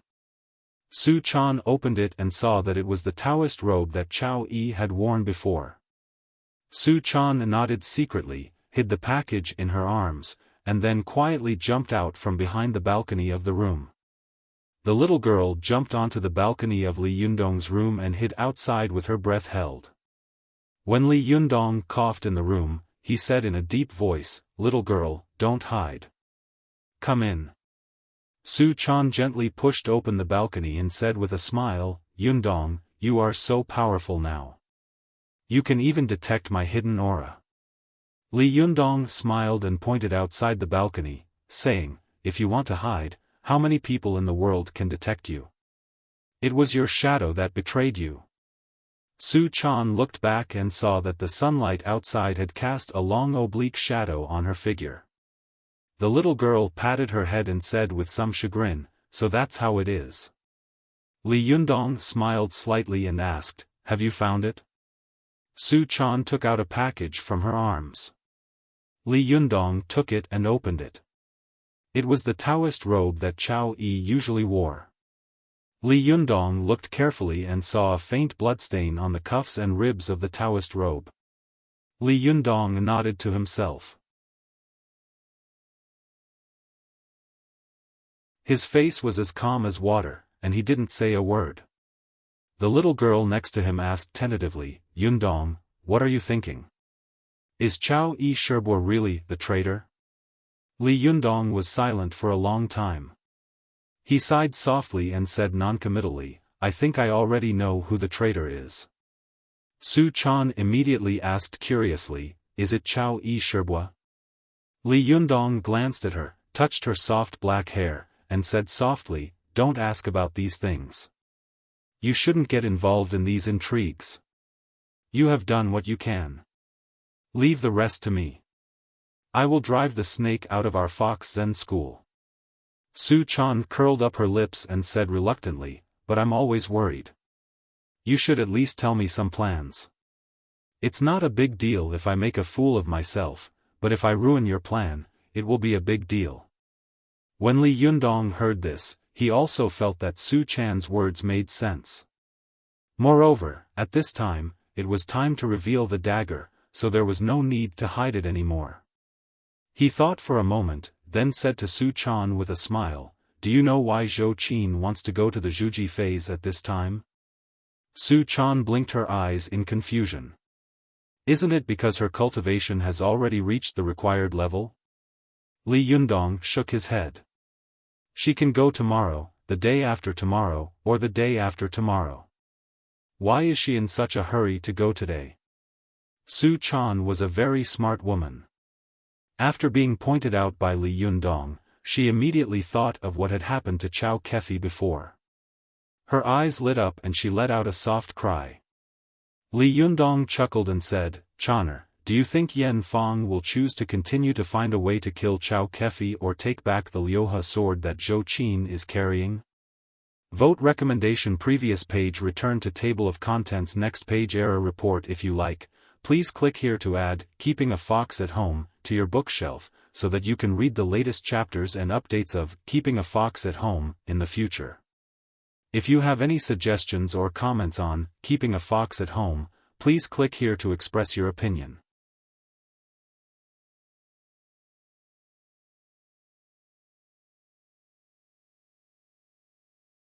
Chapter 431. Go to Watch Net. After hearing Li Yundong's words, Su Chan couldn't help but be full of doubts for a while. She asked in confusion, if it were me, of course, I would go and grab the Liuhe. Isn't my personal magical item more important? The Liuhe is so powerful, why don't you go and grab it? Li Yundong nodded slightly. I think so too, so I asked Zhou Qin to carry the Liuhe and set off now to lure the snake out of its hole. Go to Watch Net. 7 KOM. Su Chan suddenly asked, but I don't understand. Why does Shibua Yen Fong want to kill Chao Kefi? At this time, Li Yundong's face darkened slightly. He said, we will have the answer soon. Su Chan looked at Li Yundong's confident and deep face and suddenly felt a little worried. But out of absolute trust in Li Yundong, she buried the worry in her heart. The little girl couldn't figure it out. As a great cultivator of the Linggong sect, it was fine that Yen Fong made things difficult for the Fox Zen school, but why did she make things difficult for Chao Kefi, a weak girl who had no strength to truss a chicken? Moreover, every time she saw Chao Kefi, she always felt a sense of intimacy, as if she knew her. It's strange. The little girl pouted slightly, tilted her head, and murmured, it seems that I'm not the only one who has this feeling. Are all the Shibas the same? Just as the little girl was puzzled, Zhou Qin had already packed up her luggage and embarked on the long and dangerous road of Zhuji phase. Zhou Qin walked to the door with her luggage on her back. She turned around and saw that the little foxes in the living room were all looking at her eagerly, their eyes full of envy. Li Yundong stood on the stairs of the second floor, standing like a pine tree and looking at her. In Zhou Qin's eyes, this young and handsome boy already had the bearing of a master. He stood on a high place and looked at her like a dignified elder, watching the younger generation go out on a long journey. Zhou Qin fixed her eyes on Li Yundong. She hesitated for a moment, then said softly, Master, I'm leaving. Li Yundong looked at his classmate, this beautiful apprentice who had an ambiguous relationship with him, with a complicated look in his eyes. A month or two ago, he had embarked on the journey of Zhuji phase. He was well aware of the difficulties and dangers involved. But soon, his first apprentice would embark on the dangerous journey he had experienced and go to the Himalayas to Zhuji phase. Half a year ago, she was just a rich young lady with a silver spoon in her mouth. Would she be able to withstand the test of a journey of more than 2,000 kilometers? Zhou Qin seemed to understand Li Yundong's worried gaze. She was a little nervous, but she suddenly smiled and said, "Master, don't worry. I will definitely come back safely. What you can do, I can also do. I won't embarrass you." The worry in Li Yundong's heart was diluted by her words. He smiled slightly and nodded to her. "Then I won't see you off." Zhou Qin nodded, turned around, and walked out of the door, leaving only the people of the Fox Zen school in the room sighing. Zhuji phase was the most important threshold for cultivators, and there were countless variables. Even those who had cultivated the destiny connection could not predict what would happen to a person on the road to Zhuji phase. Since ancient times, there had been countless geniuses who had fallen on the road of Zhuji phase. No one knew if Zhou Qin would be the next one. Su Chan pulled Li Yundong's arm and whispered, "Yundong, do you think Sister Zhou Qin can smoothly reach the Zhuji phase? Isn't it a little difficult for her to go to such a dangerous place on her first Zhuji phase?" Li Yundong sighed softly and said, "The fragrance of plum blossoms comes from the bitter cold. Zhou Qin is proud and arrogant. A person like her is not suitable to be cultivated in a warm room. She should face the cruelest and most dangerous challenges in the world. Only in this way can she complete her transformation and become a great cultivator. I believe that she can get through this challenge, and I also believe that she can defeat herself." While Li Yundong and Su Chan were talking, Zhou Qin had already left the community and was trotting along the road, heading straight in the direction of Tibet. It was winter at this time. Although Tiannan City was a southern city, because of the cold current, most of the citizens of Tiannan City had already put on winter clothes, and they all looked a little bloated. However, only Zhou Qin was wearing a single shirt and pants. Her long hair, which had originally been draped over her shoulders, was also tied up high, revealing a large snow-white neck. This young lady was carrying a cloth bag on her back, which contained a few changes of clothes. In the cloth bag, there was a long sword wrapped in black cloth. In her pocket, there was 1,000 yuan. Other than that, there was nothing else. Zhou Qin trotted all the way with her bag on her back. Her beautiful face and strange attire attracted the attention of countless passers-by. People were guessing where this beautiful woman, who seemed to be going on a long journey, was going. At first, there was a man who was shocked by Zhou Qin's appearance. Some men wanted to follow Zhou Qin and conspire against her. However, Zhou Qin was a virgin Xianin cauldron, a good cultivation cauldron that was 1 in a million. Moreover, she had the help of the Renyuan Jindan. Ever since the Renyuan Jindan had transformed her body, her physical strength was not inferior to Li Yundong's. In addition, she had Li Yundong's careful guidance, which had helped her open up the 8 extra meridians of her body. At this time, when she ran, she was like a small sports car with full horsepower. She ran for more than 10 kilometers, but she did not feel tired at all. At first, the few men who could follow behind her only followed her for more than 10 minutes. Their faces were full of shock as they watched Zhou Qin's back disappear into the dust. Zhou Qin ran all the way out of Tiannan City, and then slowly slowed down. Just like Li Yundong's Zhuji phase, she stood at the edge of the city, looked back at the bustling metropolis, and then looked at the road in front of her, which was already a desolate suburb. Suddenly, Zhou Qin felt an inexplicable emotion and melancholy in her heart. For the first time, she experienced the state of mind and feelings that Li Yundong had felt when he was in the Zhuji phase. On an uncertain journey, in the vast world, she had no one to rely on. When she looked up, she saw the sky. When she bent down, there was only mud. How small a person was. And cultivators were embarking on such a dangerous path, trying to conquer heaven and earth, trying to surpass life and death. What kind of lofty sentiments and lofty aspirations did this require? What kind of courage and boldness did it require? When she went to Tibet to cultivate, at least she had her own family backing her up and Li Yundong, a powerful master, supporting her. But at that time, Li Yundong had no one to rely on, and the only person close to him, Su Chan, had been forced to separate from him.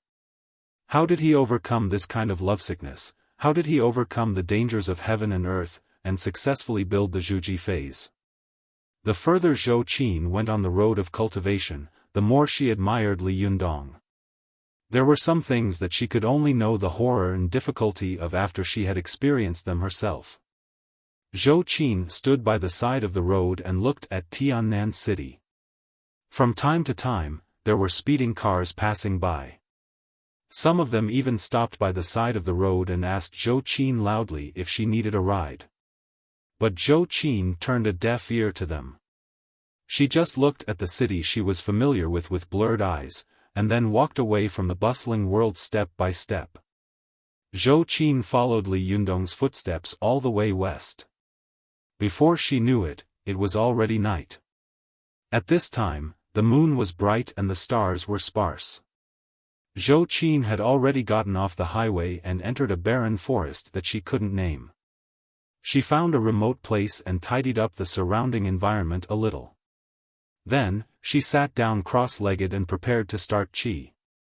But as soon as she entered meditation, she suddenly felt a chill run down her spine, and her hair stood on end. There seemed to be a pair of eyes staring at her in the dark. Zhou Qin suddenly opened her eyes. Her beautiful eyes were bright and clear. She said in a clear voice, "Come out, who is it?" In this quiet night, Zhou Qin's voice was sent far away.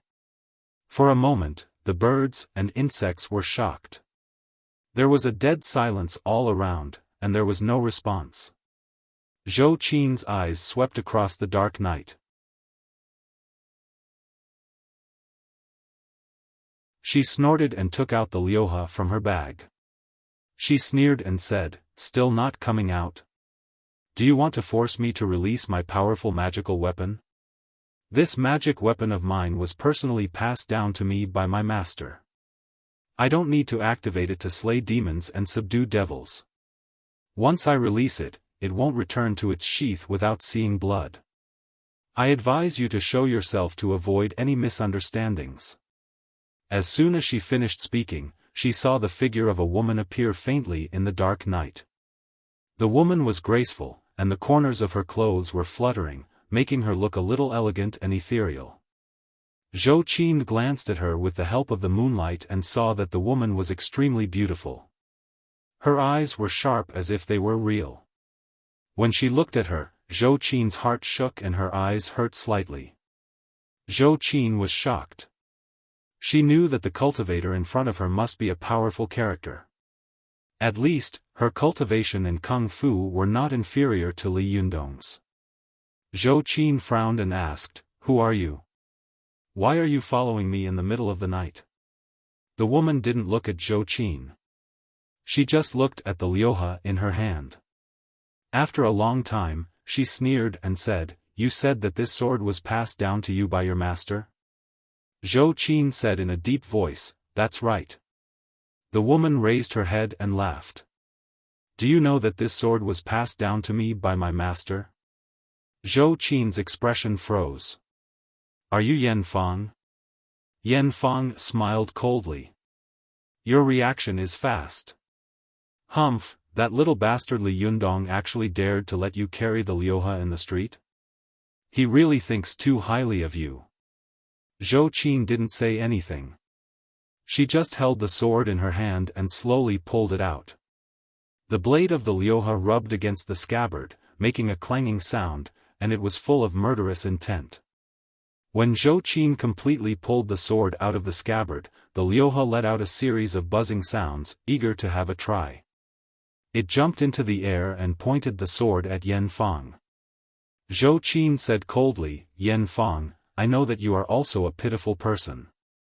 You have hidden your identity for 9 years in order to take revenge.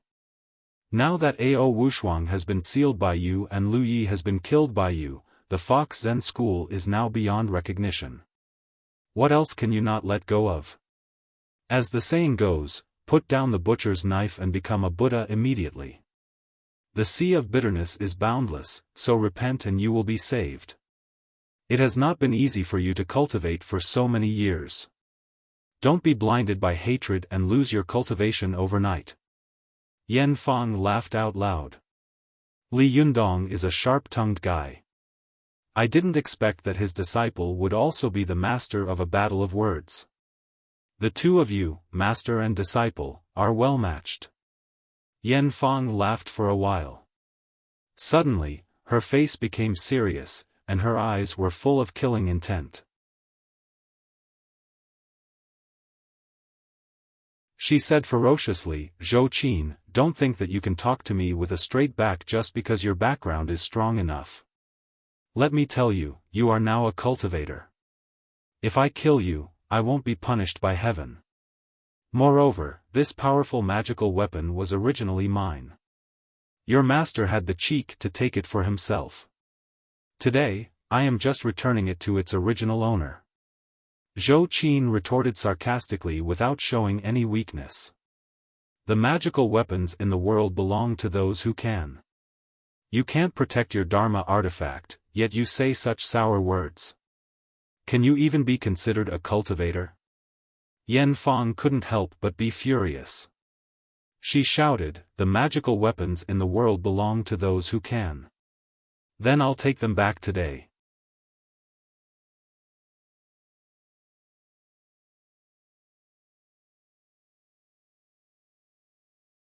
Chapter 432. Go to watch net. Yan Fang quickly pinched her fingers and threw out 2 talismans. These 2 talismans flew in the air and burned by themselves. Then the flames of the 2 talismans continued to grow, and 2 golden people quickly emerged from the flames. Go to watch net. Zhou Qin saw that these 2 people were covered in golden armor. One was holding a steel whip, and the other was holding an iron tower. They looked dignified and awe-inspiring, like gods who had descended to the world. This was the first time in her life that she had fought with others. Zhou Qin couldn't help but feel a little nervous. Yan Fang was such a character that she immediately noticed the fleeting uneasiness in Zhou Qin's heart. She laughed and said, "Are you afraid now? Humph, do you think I can't do anything to you just because you have the Liuhe in your hand? Even a good powerful magical weapon depends on the person using it. If the Liuhe falls into your hands, you can only exert 30% of its power at best. You'd better surrender obediently, and I'll spare your life. I'm going to take this Liuhe." Zhou Qin pinched her arm hard with her fingers. She took a deep breath and gradually calmed her pounding heart. With a shake of her arm, she shook off the bundle behind her. She grabbed the Qiyue in one hand and the Vulcan's whip in the other. Her sharp eyes pierced through the 2 golden armored warriors and stared at Yan Fang. Seeing her like this, Yan Fang couldn't help sneering and saying, "You really won't shed a tear until you see the coffin. You haven't even reached the Zhuji phase, and you don't have any spiritual power at all. If you were to use this chainsaw Vajra wheel, it would be a powerful magical weapon, but if you use it now, be careful not to hurt yourself." Zhou Qin didn't talk nonsense with her. She shouted loudly, holding the Vulcan's whip like a halberd. She pointed at Yan Fang and shouted, "Liuhe, eliminate evil." The sword was psychic, and it had been ordered by Li Yundong to protect Zhou Qin. Therefore, as soon as Zhou Qin gave the order, the Liuhe buzzed with a dragon roar and instantly split into 2 long swords. They turned into two beams of white light and rushed toward the two golden-armored warriors like lightning. The two golden-armored warriors also shouted at the same time. One waved the steel whip in his hand and fought with one of the Liuhe swords. The other shook his arm, and the iron tower in his hand rose high. Then, in an instant, it covered all the Liuhe swords that were pouncing on him. The golden-armored warrior holding the tower quickly pinched his fingers and muttered something, as if he was reciting a spell. Soon, there was a burst of red light in the iron tower, as if there were flames refining the Liuhe. The Liuhe was shrouded by the iron tower. Like a dragon caught in a net, it struggled wildly and made a series of rumbling sounds.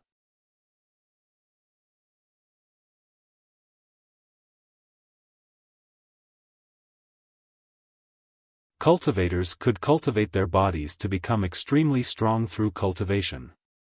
Although they didn't dare to say that they were invulnerable to bullets, water and fire, their ability to resist attacks could far exceed that of ordinary people.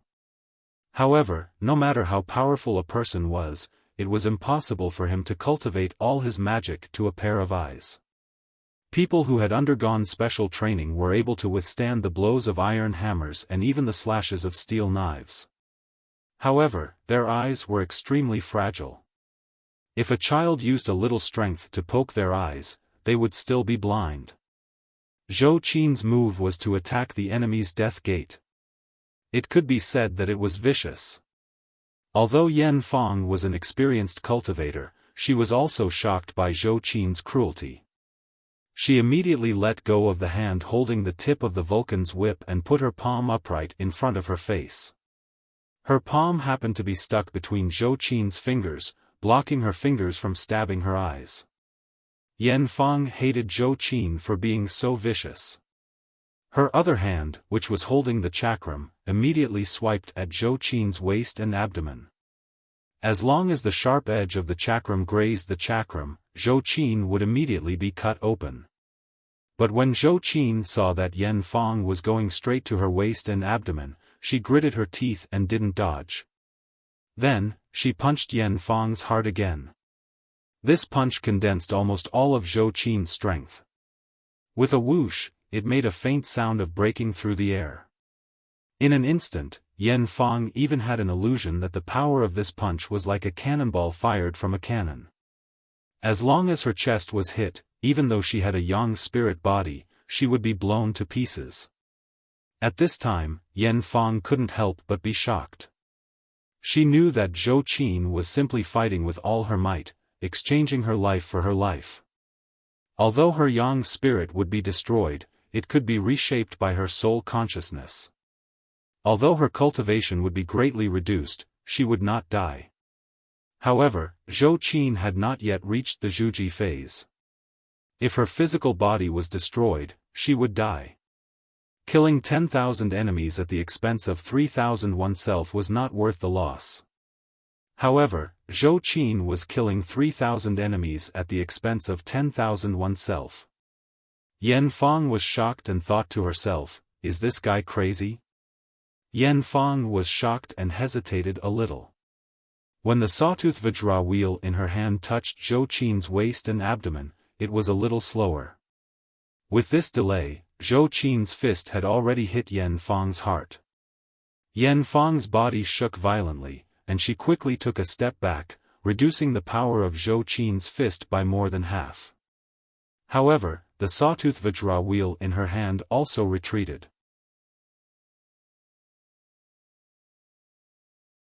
The sharp blade brushed past the white and smooth skin between her waist and abdomen, and the cold saber chi pierced Zhou Qin's skin and made her hair stand on end. Zhou Qin had just escaped from the gates of hell, but she did not feel afraid at all. Instead, she turned her body and caught the tip of the Vulcan's whip that Yan Fang had thrown down with one hand. With the other hand, she turned her palm and her 5 fingers were like knives, fiercely stabbing Yan Fang's genitals. The genitals were the most important and weakest part of the human body. Cultivators wanted to refine essence into qi, and the source of all qi was from the Huiyin acupoint. If Zhou Qin, who had been reconstructed by Jin Dan, were to use this mercilessly, it would be no different from being stabbed by a steel knife. From then on, the leakless body would become the 5-leakless body, and even if she didn't die, she would become a cripple. Yan Fang was furious. She immediately flew up and kicked Zhou Qin's back. If this kick landed, Zhou Qin's spine would immediately be shattered, and she would be paralyzed in bed from then on, unable to move anymore. Zhou Qin heard the wind behind her. Without thinking about it, she still didn't dodge. Instead, the hand that was stabbing into Yan Fang's genitals moved a little faster. Seeing that Zhou Qin was going to perish together with her, Yan Fang was so angry that she wanted to vomit blood. She had no choice but to withdraw her foot in the middle of the fight. The chakram in her hand chopped down at Zhou Qin's arm like an axe. At this time, Zhou Qin suddenly turned over and threw out the Vulcan's whip in her hand. The whip wrapped around Yan Fang's chiwe. She pulled it hard with her hand and shouted, "Let go." At the same time, she quickly turned over and stabbed Yan Fang's eyes with her fingers like a halberd. Yan Fang only felt a huge force coming from her hand, followed by Zhou Qin's loud shout. She immediately sneered and thought, "You want to compete with me in strength? You want me to let go?" But as soon as she exerted her strength to take back the sawtooth Vajra wheel, she saw Zhou Qin turn around and stab her eyes with her fingers. Yan Fang was suddenly shocked and angry. She knew that she had fallen into the opponent's trick of diversion. Zhou Qin shouted to let go, as if she wanted to snatch the sawtooth Vajra wheel in her hand, but in fact, she wanted to use this as a cover to continue to blind her eyes. Yan Fang saw that Zhou Qin's every move was aimed at the vital parts of the human body. Every move was dangerous and vicious, extremely ferocious and ferocious. It didn't look like a move that a woman who had just started to cultivate could make. Yan Fang was shocked. She was shocked by Zhou Qin's fierce attack, and also shocked by Zhou Qin's desperate fighting style. She had dozens of magic arts that could easily kill Zhou Qin, but because of a moment of carelessness, she was actually at a disadvantage in close combat with Zhou Qin. Yan Fang couldn't help but feel hatred in her heart. She glanced at the Liuhe with hatred and thought, when I had the Liuhe in my hand, I suppressed all the heroes on Mount Gazao alone. How powerful I was! Who would have thought that he would be beaten back by a little girl's chaotic punches? But Yan Fang was, after all, an experienced cultivator. She made a prompt decision and immediately threw down the sawtooth Vajra wheel in her hand. With a stomp of her feet, her body floated more than 20 meters away in an instant. Although Zhou Qin was fierce, she had not reached the Zhuji phase after all, and her cultivation kung fu had not reached a higher level. Close combat was a dangerous fight. Whoever could fight harder would have a greater chance of winning. This was the saying, an inch shorter, an inch more dangerous. But Yan Fang decisively gave up the magical item in her hand. In an instant, her body floated more than 20 meters away, and the distance between her and Zhou Qin was widened. Zhou Qin wanted to chase after her again, but she didn't have such a good opportunity as before. This distance of 20 meters was like a chasm between Zhou Qin and Yan Fang. No matter how fast Zhou Qin rushed over, no matter what fierce and desperate moves she used, Yan Fang could calmly kill Zhou Qin with her own magic. This was also the saying, an inch longer, an inch stronger. After Yan Fang left the battlefield, she looked at Zhou Qin in surprise and doubt. Finally, there was no contempt on her face. She knew that Zhou Qin's cultivation talent was outstanding, but she hadn't expected that a rich young lady like Zhou Qin, who had been raised in luxury, would be so fierce and desperate when fighting with others. Even the bearded man was not as good as her. At this time, Yan Fang had vaguely regarded Zhou Qin as an extremely difficult enemy to deal with, and no longer regarded her as a rookie who had not yet reached the Zhuji phase.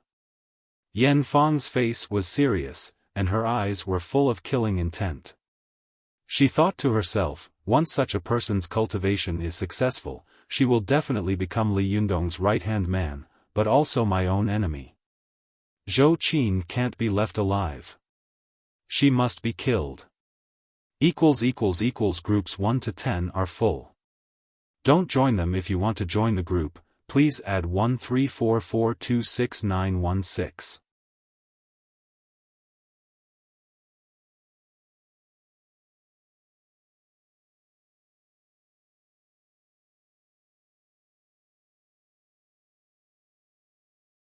Yan Fang snorted coldly and said, I won't argue with you. If you have any last words, just say them now. It was the first time that Zhou Qin had faced such a powerful enemy. She did not panic at all. Instead, she stood tall and looked at Yan Fang calmly. She held the Vulcan's whip in one hand and the Qiyue in the other, saying proudly, if you have the ability, come at me.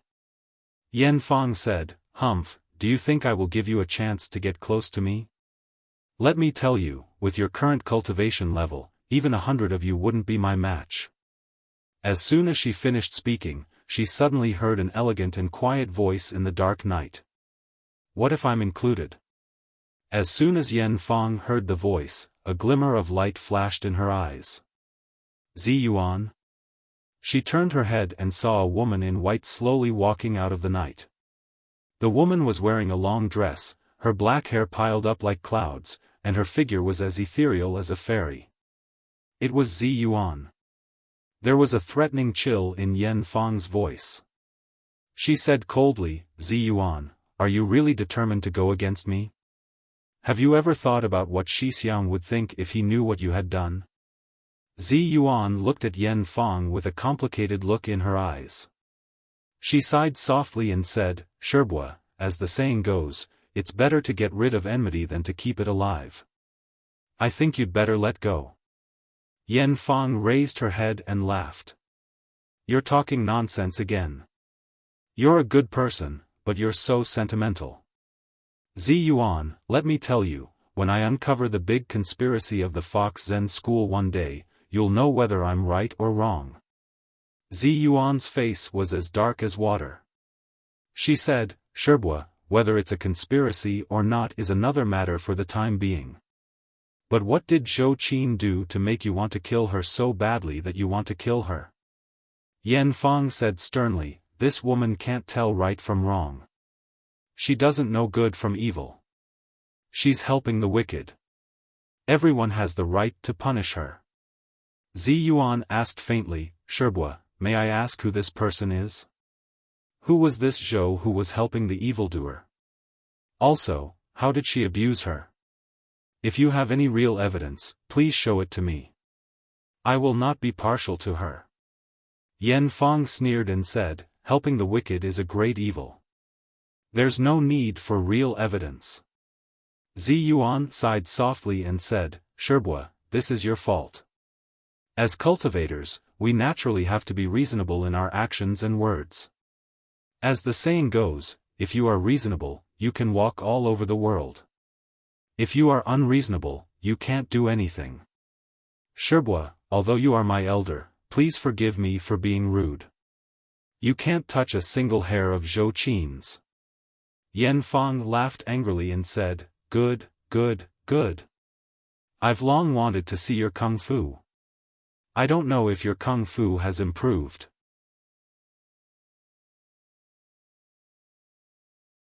However, to be honest, I know your Shentong kung fu very well, but do you know what kind of Shentong kung fu I've been practicing in the past 9 years? Ziyuan said faintly, just now, Sherbua, you used the Liujia God-inviting talisman to invite the gods to descend to the world. This kind of high-level talisman is clearly the kung fu of the Maoshan sect. I think your kung fu has already passed through the two great Taoist sects of Zhengyi and Maoshan. Even if you don't have the Liuha in your hand, you can already be called a great cultivator. Yan Fang snorted and said, it's good that you know. Do you think that I can't do anything to you because you have a helper? Ziyuan suddenly smiled and said, Sherbua, do you know why I'm here? Yan Fang frowned slightly. Her eyes narrowed and she said in a cold voice, could it be that Li Yundong arranged this? Zi Yuan looked at the Liuhe, which was still fighting with the two heavenly soldiers. She smiled slightly and said, "Sherbua, you've fallen into Li Yundong's trap of luring the snake out of its hole. The reason why he gave the Liuhe to Zhou Qin is that he wants her to protect herself and that he wants to lure you out." Yan Fang was not angry when she heard this. Instead, she laughed and said, "What a good trick of luring the snake out of its hole. He actually used his own direct disciple as bait. This master is really competent." Seeing that Yan Fang was trying to sow discord, Zhou Qin snorted coldly and said, "Master told me this at the beginning. Do you think I don't know how dangerous this matter is? Humph, with a thorn like you by his side, Master can't sleep or eat in peace.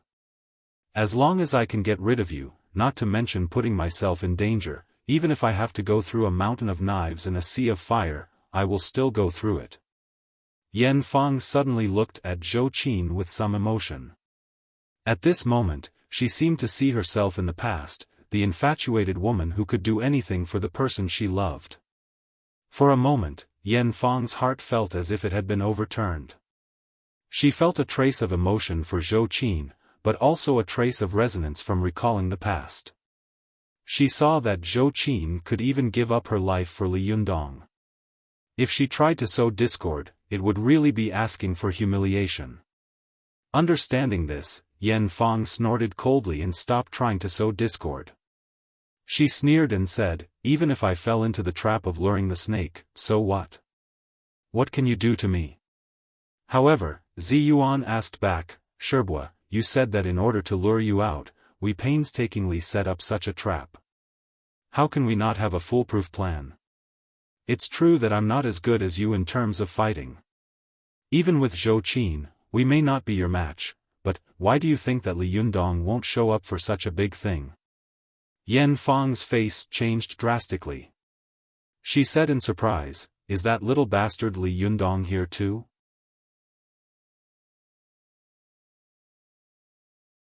As soon as she finished speaking, she saw a figure walking out of the thick night behind Zi Yuan, staring at Yan Fang fiercely. It was Li Yundong. When Yan Fang saw Li Yundong, she was slightly shocked. She gritted her teeth and said, "Sure enough, this little bastard is here too." Zi Yuan had a wise look on her face. She smiled and said, "Sherbua, do you still have a chance of winning now?" Although Yan Fang was angry in her heart, she knew very well that if she fought against Li Yundong, she would still have a 50-50 chance of winning. But if Zi Yuan was added to the mix, and there was also Zhou Qin, who was desperate and always wanted to exchange her life for her life, then she would have absolutely no chance of winning at all. Moreover, Yan Fang had been lurking around Li Yundong these days. She knew best about Li Yundong's cultivation strength at this time. Not to mention anything else, just at the opening ceremony of the Desanxian, Li Yundong's move of the divine dragon playing with water had forced the Lady of the Earthly Fire, Zhang Ling, to retreat. At that time, when she saw it upstairs, she was also shocked to the point that her scalp went numb. At that time, the ordinary people watching the fun in the tea house didn't know what it was, but she, Yan Fang, knew what it was. She knew how terrifying it was to be able to do this. In the face of such a powerful opponent, her momentum was really a little discouraged before the fight even started. As soon as Yan Fang's momentum weakened, Zhou Qin was keenly aware of it. She immediately shouted aggressively, "Yan Fang, hand over the Emperor's clock and release Ao Wushuang. Otherwise, today will be the day you die." Yan Fang laughed angrily and said, "How dare you, a rookie who has just entered the sect, yell at me?" As she said this, she turned to Zi Yuan and sneered, "Zi Yuan, do you think your plan of alerting the enemy and luring the snake out of its hole is very clever?" Zi Yuan said, "It's not very clever, but it works." Yan Fang sneered and said, "Do you think I can't see through your little tricks? You gave the Liuhe to a little girl who hasn't even reached the Zhuji phase, and you did it in front of me. Do you think I can't see what Li Yundong is up to?" Zi Yuan smiled slightly and said, "Even so, Shirbua, you still showed up, didn't you? The Liuha is too important to you. You knew it was a trap, but you still jumped into it. Yanfang laughed and said, so what if I showed up? The world is so big. I can come and go as I please. Who can stop me? Moreover, if you can use this trick of alerting the snake out of its hole, can't I beat you at your own game and use the trick of luring the tiger away from the mountain? Zi Yuan's face changed. She said, Shirbua, what do you mean by that? Yanfang smiled proudly and said, Zi Yuan, you don't understand anything at all. Compared with the Liuha, Chao Kefi's life is more important to me. I don't want the Liuha, but she must die.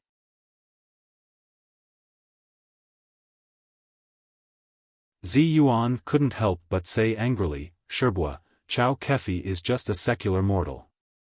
Why do you keep making things difficult for her? Yanfang sneered, a secular mortal? Have you ever seen a secular mortal with only one soul and 3 spirits? As far as I know, the big conspiracy of the Fox Zen school is closely related to Chao Kefi. Humph, I came here today to steal the Liuha, not for anything else, but to get you away from Chao Kefi so that I can make a move. Zi Yuan said, Shirbua, even if you can get us out, when you fly back, we can also fly back with you. At most, we will arrive together. How can you do it? Yanfang laughed and said, Zi Yuan, you saw me use the talisman magic of the Maoshan sect just now. You have read all the cultivation classics since you were 13 years old. Don't you know that there is a magic called shrinking earth into an inch in the talisman magic of the Maoshan sect? After that, Yanfang suddenly took out a talisman from her sleeve.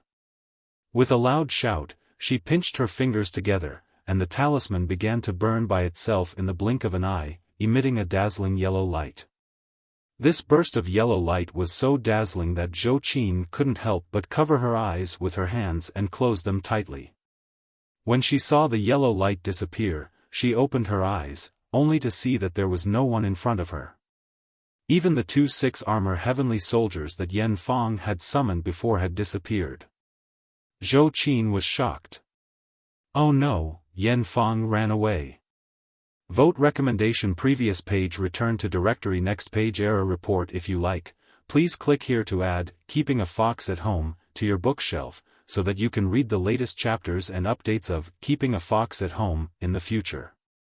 If you have any suggestions or comments on Keeping a Fox at Home, please click here to express your views.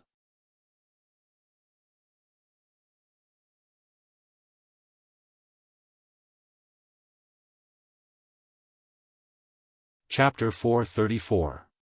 Please remember the domain name of this site. Or search on Baidu, Sanlian Literature Network, Zhou Qin shouted. She subconsciously turned to look in the direction of Tiannan City, then looked at Li Yundong eagerly and shouted, Master, chase after her. Yanfang ran back to kill President Chao. However, Li Yundong stood where he was, turning a deaf ear to her and not moving at all. Zhou Qin was very anxious. She rushed to Li Yundong, grabbed his shoulder with both hands, shook it hard, and said loudly, Master, say something. But as soon as she finished speaking, she saw Li Yundong's body suddenly shake, and then his whole body was ignited in flames. In the blink of an eye, he disappeared, leaving only a burning talisman in the air, slowly falling down. Zhou Qin was stunned. She stared at the talisman that had fallen to the ground and burned to ashes. She stammered, What's going on? Zhou Qin turned to look at Zi Yuan and said loudly, Zi Yuan, what the hell is going on? Zi Yuan couldn't help but laugh softly. Zhou Qin, this Li Yundong is fake. Zhou Qin was tongue-tied. Fake? Is this magic? Zi Yuan nodded slightly and said, Yes, this is the Liujia Yang spirit talisman. Li Yundong and I had a private discussion. We decided to set up an ambush on both sides and wait for Yanfang to appear. However, if I appeared alone, I wouldn't be able to scare Yanfang away. Therefore, I made a fake Li Yundong to help me. Hey, as I expected, Yan Fang immediately fell into the trap. Zhou Qin couldn't help but ask, but why does Yan Fang want to make life difficult for Chao Kefi? Zi Yuan frowned slightly. She frowned and thought for a while, then said, I'm not sure about this, but when I first saw Chao Kefi, I felt that this woman was too coquettish, and she only had one soul and 3 spirits in her body, which was different from ordinary people. Now it seems that Chao Kefi has a good relationship with the Fox Zen school, and I saw that when the Shibwa of the Fox Zen school saw Chao Kefi, they all looked shocked. Obviously, they knew Chao Kefi. Zhou Qin opened her mouth wide, her face full of disbelief. No way, President Chao is from the Fox Zen school? Then she is also a... The word vixen had a derogatory connotation, so Zhou Qin didn't say it in the end.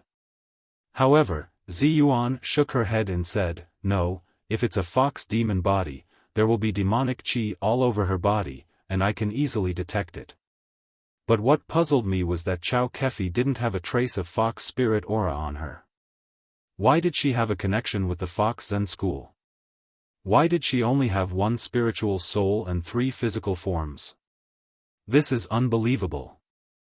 Zhou Qin thought for a moment and said tentatively, shall I ask President Chao another day? Zi Yuan smiled and said, Zhou Qin, the most important thing for you now is to build the Zhuji phase.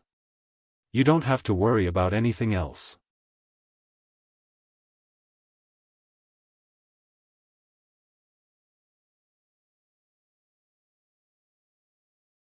I know that there is a master like Li Yundong in this world, so I didn't get scolded for nothing. In my opinion, these guys in the crew are the frogs at the bottom of the well. They are all ignorant. Chao Kefi couldn't help laughing. You little girl, you're brilliant with a little sunshine. You've only seen him once, and you think you're knowledgeable? Do you know how he got his kung fu skills?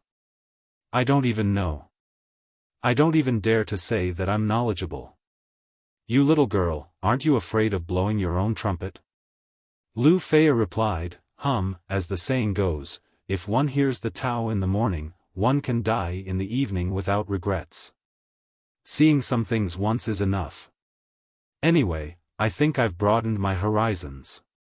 Chao Kefi scolded with a smile, since you've achieved the Tao, then go to hell.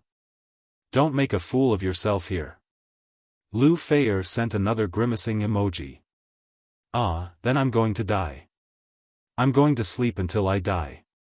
Sister Chao, you have to be careful. Don't lose your soul again. You have to ask Li Yundong to help you find your soul. After reading this message, the smile on Chao Kefi's face suddenly sank. This beautiful and strong woman had countless pursuers, including many outstanding business elites and handsome and sunny men. However, she had fallen for this young boy who was still a little green at first glance. Especially during the period when Li Yundong was missing, she was really lost every day. It took a long time for her to recover. It wasn't until she met him again that her soul seemed to have really come back. Especially 2 days ago, she really lost her soul for a while, and it was really Li Yundong who found her soul. Is this guy really my enemy in my previous life? I lost my soul, and I had to ask him to help me find it.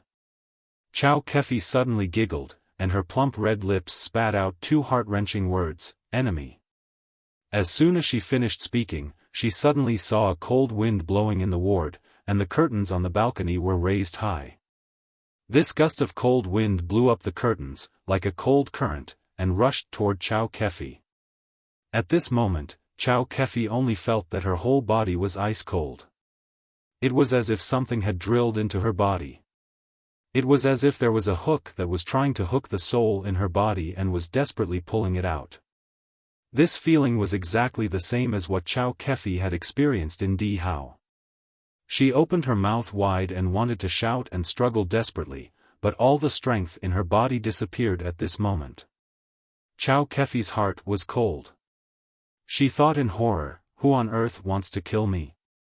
Who did I offend? As soon as this thought popped up in her mind, she suddenly felt as if she was floating in the air. She was able to look down at her body sitting on the hospital bed. Then there was a sudden fierce fighting sound in front of her hospital bed, as if there were two invisible people fighting fiercely.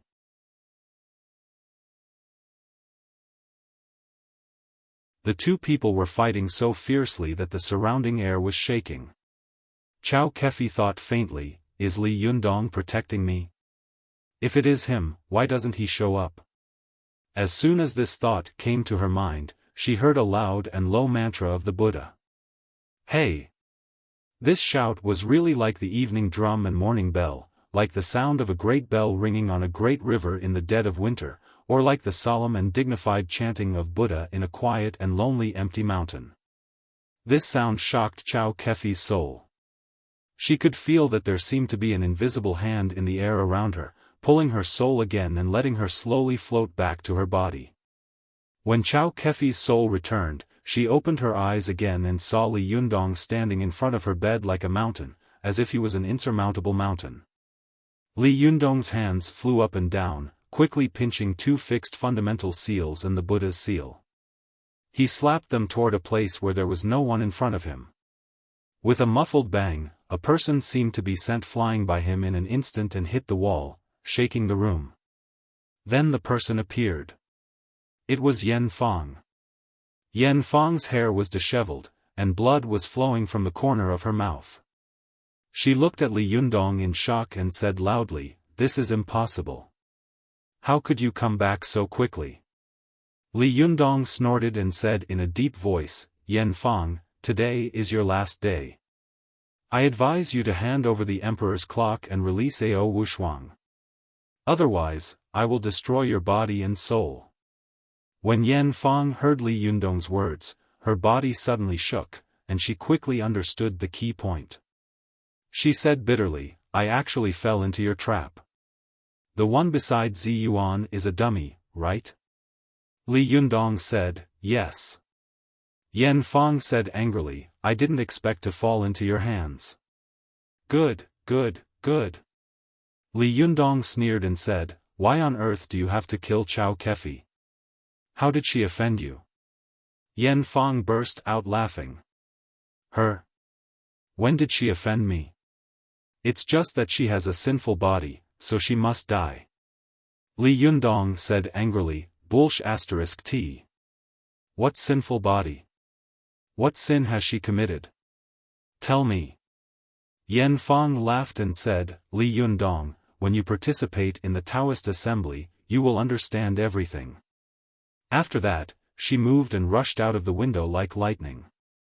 The flying speed of the Yang spirit was the fastest, and it was impossible for the physical body to catch up. Li Yundong was very clear about this, so he immediately shouted loudly. The Yang spirit instantly went out of his body and chased after her like a shadow. At this time, there was silence in the ward. Although Chao Kefi knew that Li Yundong wanted to use her as bait to lure out the real murderer, she had never expected that she would witness such a scene that was like a magic movie.